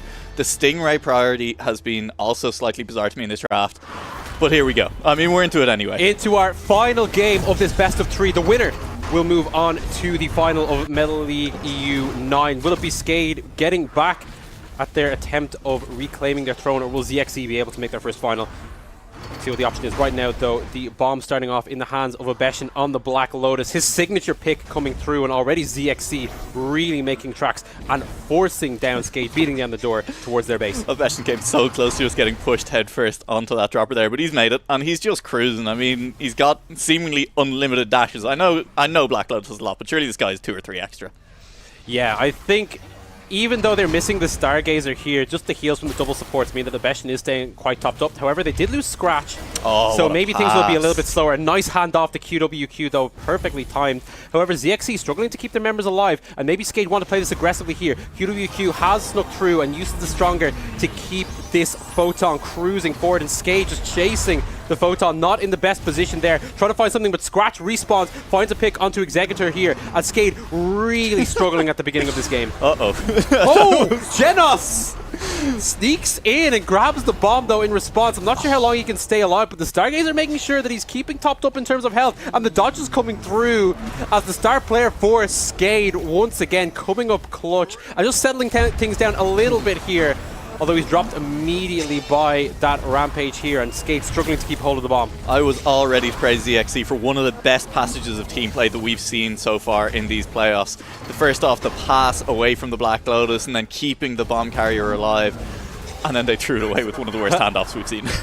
Yeah, Agada sneaking past on the Stingray here, looking for the pass, but that was just a little bit lackadaisical here. However, Executor will just drive forward with the bomb and take it for himself. QWQ is also dropped.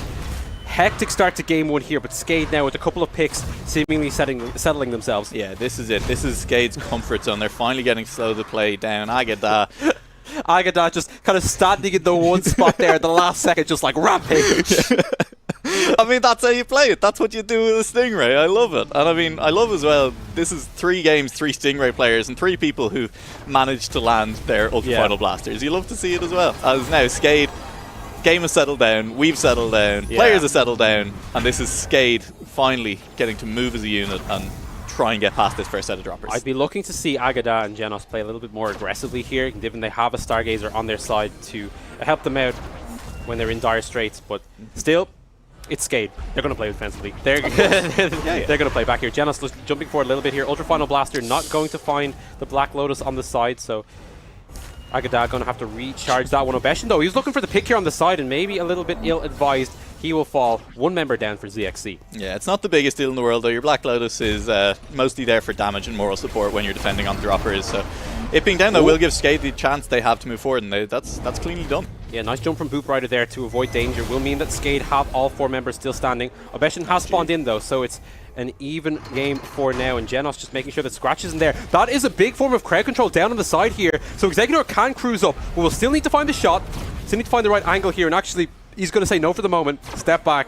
Skade thinking they had a chance there, but with Scratch back in the fight, they may have just lost it. Oh, nice snipe. That's the Rampage down, as you say, that's big crowd control down. If they have the Clunker Singularity available, this is the chance. We'll see the shot fire through, but it will be saved by Obeshin on the line here, and the Metal Herald using this special weapon as well. But Dispossessed once again, Exeggutor jumping to the bomb, but it was still in the droppers, couldn't quite pick it up, looking for round 2, and it's Boop Rider who gets it and pulls it into the goal. Skade strike first blood in this game 3. Just about getting it across the line there. It was messy. Exeggutor nearly picked the bomb up, but just drifted a little bit over the dropper, and so couldn't collect it off the initial drop. And now, 1 goal up for Skade. ZXC couldn't convert on the early pressure in this game. Obeshin playing his comfort Black Lotus will have the chance to get the bomb early here. It'll be ZXC back on the offense straight away, and this time they'll really want to convert. They do not want to fall 2 goals behind again. Despite the composition being a little awkward for Skade here, they are making it work with that first goal. But I mean, we've seen ZXC fall behind in all of these games, and the first one they were able to come back. Second one, they came a little bit close, but in the end they were still beaten out. However, see what they can do here in game 3. Obeshin starting off with the bomb as per usual here, and seeing if they can find a pick here. But Emerald's actually the one who's being dropped low on the side, looking for the damage on that Metal Herald, but Emerald still standing for now, pulled in by the Clunker though, and Genos will be able to find the first pick of round 2, and that will slow ZXC down. Yeah, but just because he's got teammates down won't slow Obeshin down. He'll go for it. He will absolutely just lick the stamp, stick it on, and send it. He's gonna send it any second now. I'm telling you. And where's he sending it to though? Could be sending himself to the death screen here as he's being focused down. That sends death, trying to see if they can finish him off, but Emerald spawning in at the nick of time to shield this Black Lotus and keep Obeshin standing for now. Big Singularity though will turn the tide here. Genos with the huge Dispossess once again. This Clunker is popping off here, and Exeggutor now with the bomb.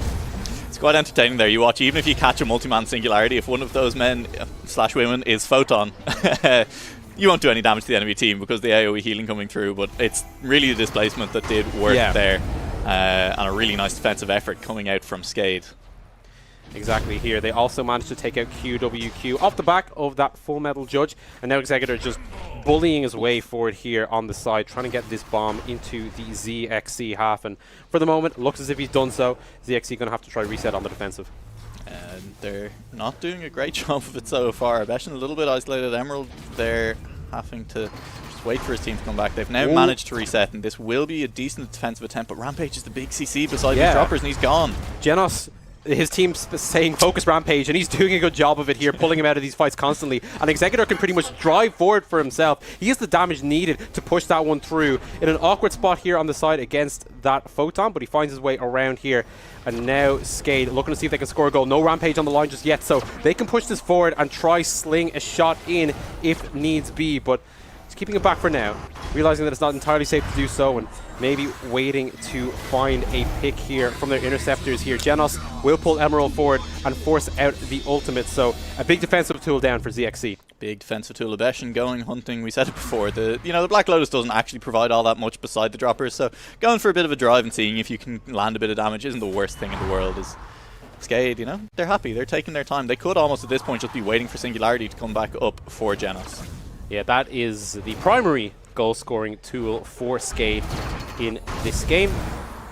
And Genos going to have to farm that one up. Still not able to convert any kills here as they try open up a gap in the ZXC defense. They're coming close, but so far ZXC managed to stay through it. However, Obeshin pulled into that triple tap. He will fall. 3 members of ZXC now have to make the defense happen here. Scratch leading the charge here, and he's going to charge forward. Dash is down. However, Executor still not willing to make the push just yet. Saturday Shift is used, but no kills for ZXC on the defensive. Executor finds the gap here, looks to sling that one in, but doesn't quite find it, and the Singularity doesn't connect either. Emerald driving away in reverse with the bomb, and ZXC hold the line for now. All that patience, so well played by Skade, but the execution at the last second not quite there as they mess up the timing between the shot and the Singularity. And doesn't matter, they've got the bomb back anyway, but they're going to have to wait a long time if they want those tools back again, so they're going to have to just try for it. Rampage spawning in an awkward position here means that Skade may be looking for round 2, and he finds the angle around the side, and Skade are 1 game away from the Metal League 9 EU final. One goal away, yeah. What a shot, though, to finish that one off. It turns out that they don't need the Singularity. In fact, maybe giving them the push they needed to just play it a little bit quicker once they knew that they weren't going to have the Singularity available. And that caught ZXC off guard, and they just went in for it. Can ZXC pull something out of the bag here? 2 goals down, as they've been in every game so far. Game 1, they were able to do it, find the comeback off the back of Obeshin's Black Lotus. Game 2, that wasn't available, and neither was the victory. We'll see if they can find something here to come back from this deficit in Game 3. Obeshin starting off here and playing a little bit slower than he has previously. And they do get the opening pick onto Agadaz's Stingray. So maybe the opportunity for some space. Dispossess comes through, but Scratch is there to reclaim the bomb. However, Obeshin is down, and this will be a tough time. Scratch fires that bomb forward, and Genos says thank you very much. Skate back with the bomb. However, the Clunker does fall down. Saturday Shift is used as well, and the damage is coming through from ZXC's Interceptor. Executor in a ton of trouble. Well, he has to back off, and all that means is that QWQ can cruise forward, bomb in tow. Oh, they're just going for it. This is the difference between these teams. ZXC, even they won't wait for the clean handoff to Obeshin. They'll just try and go for it even when it's on the photon. But this is the problem with that, is you end up in these messy situations trying to hand it off. It's happened for them once already on an earlier play, and this time around they don't lose the bomb, but it's still not where they want it. Yeah, QWQ somehow finding the gaps that they need, and Genos is down. Big member for Skade to lose as they try to defend here, seeing if they can dive on QWQ just has the gap. There is no one back to defend. Skade sloppy on the defense, and ZXC have their first goal of the deciding game. Skade sloppy on the defense and ZXC sloppy on the handoff. They cannot seem to get the passes off when they need to in the opposing half. This time around, the difference is that there wasn't enough pressure from Skade to actually get the bomb during the sloppy handoff. And so QWQ just managed to keep going, carried all the way forward, found the gap at the back, and 1 goal in it. 1 more goal for Skade will send them to the finals, but ZXC, they did it in game 1, and oh, God knows what's going to happen from this point. This is some series we are seeing between these two teams, so closely matched.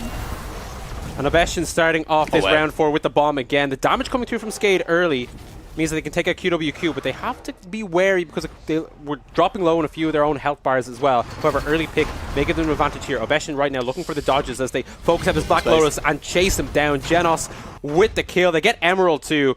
Big early win here for Skade. Should set them up for this round. That was the kind of situation where if you are the Black Lotus, you're dreaming of having the Stargazer on your team. You see 3 people bearing down on you, you're out of dashes, you don't have Karma, and you just want all your health bar back. Obeshin doesn't have it, and so this time around Skade will manage to repossess the ball, will be pushing down, and Skade, they love this passive play. We could just see them carry this all the way to the goal line and all the way into the finals. No team in the world are better at Skade at playing this area of the map. However, they are still waiting for their Clunker to respawn. Their Talisman and Genos, they'll have to watch out for it. Although Agada able to go forward and find a solo pick onto Emerald for himself. And now all 4 members are back. Skade have turned a man disadvantage to a man advantage. Genos taking the Rampage off of the table in this area. And now Executor is looking to drive forward, finds his way through the droppers, and Skade may be closing in on victory. Scratch is about to go down. If Scratch goes down, they'll have free reign of this home straight if they want to just go for it. Skade, will they just go for it? It'd be so unskade-like, but they're doing it. They have the QWQ down as well. It's only Emerald. And they have the Singularity too to pull them off the line. And Skade deliver in the final game to take this semi-final 2-1 and set up a date with Destiny against MSA tomorrow. Oh, rematch of the last Metal League finals as we get Skade versus MSA once again. And Skade, they looked shaky in game 1, which they ended up dropping. They looked a little bit shaky in game number 2, but they did not look shaky in game number 3. That is the Skade that we know, playing it passive until they're not, and all of a sudden the ball is in your goal. Oh, wow. Wow. That was an insane series. The drafts were insane. The gameplay was insane. Some of the plays coming out from a few of the players was insane. I mean, just it had everything. I'm still a little bit curious about Skade's drafting, and I think that actually raises some questions we can discuss about like tomorrow. But all in all, I think just showing their quality as a team and the fact that they can always fall back on this patient style and also just generate these picks seemingly out of nowhere, and huge props to both of their interceptors. Agada and Genos just is always seemingly in the right position for them. Yeah, they had an absolutely huge series, both of them. As you said, just there when they needed to be, doing the damage when they needed to be, and Genos on that clunker, making sure that there was really no defense that could be put up by the Rampage in that game. And once that was done, there was no way to actually force Executor out onto the droppers. And yeah, that was it. Skade just play very well as a team. They've always done that, and it turns out it's still true. It hasn't changed since we've last seen them. I think you have to be a bit heartbroken as well as ZXC, because you were very close throughout that series. You made Skade really work for that game 1 comeback. I think showing what that team is truly made of. However, I think just when Skade turned it up a notch in those last 2 games, it wasn't quite there, and maybe the inability to get their hands properly on that Black Lotus Stargazer combo, just taking away the ultimate power that they needed. Abeshin was doing so much to survive in a lot of those scenarios, but just wasn't enough. He just needed the little tiny bit of extra support to keep him alive. And once again, it is Skade across the boards. Boop Rider doing a huge amount of healing this game around. Wasn't necessarily doing that the last time, but yeah. I mean, that's it. You can see Agada leading the stats there.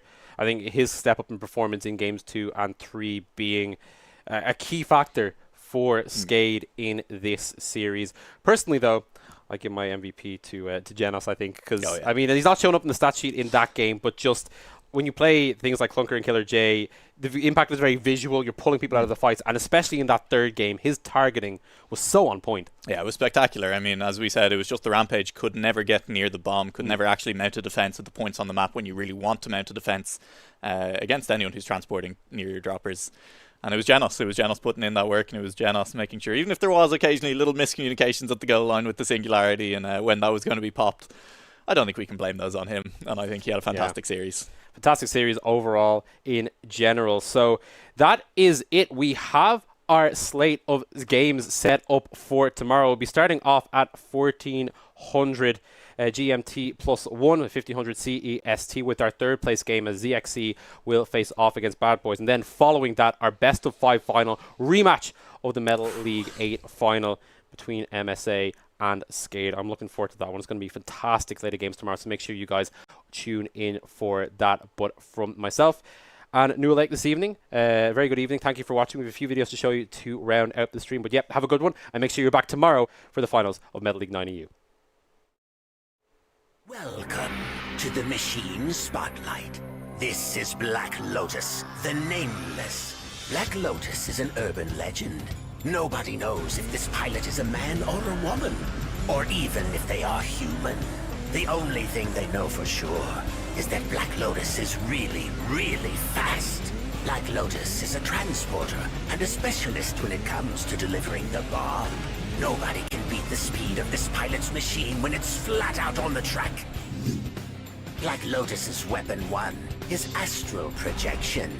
It's an eerily familiar sight in the arena when they shoot an astral copy of the machine towards their enemies. It deals damage and reduces the cooldown of weapon 2.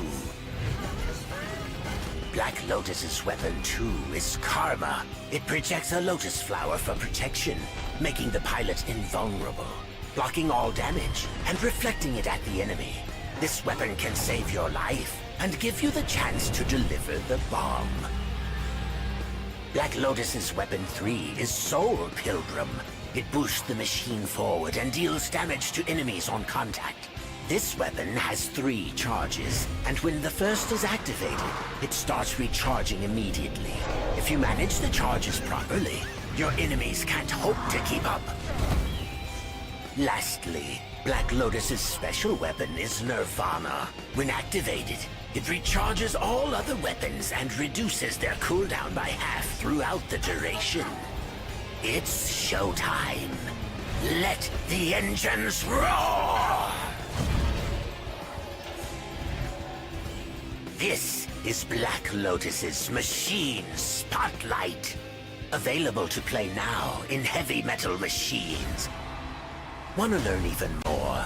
Check the full description of all Black Lotus's weapons at our website. It's free. It's online. It's Heavy Metal Machines.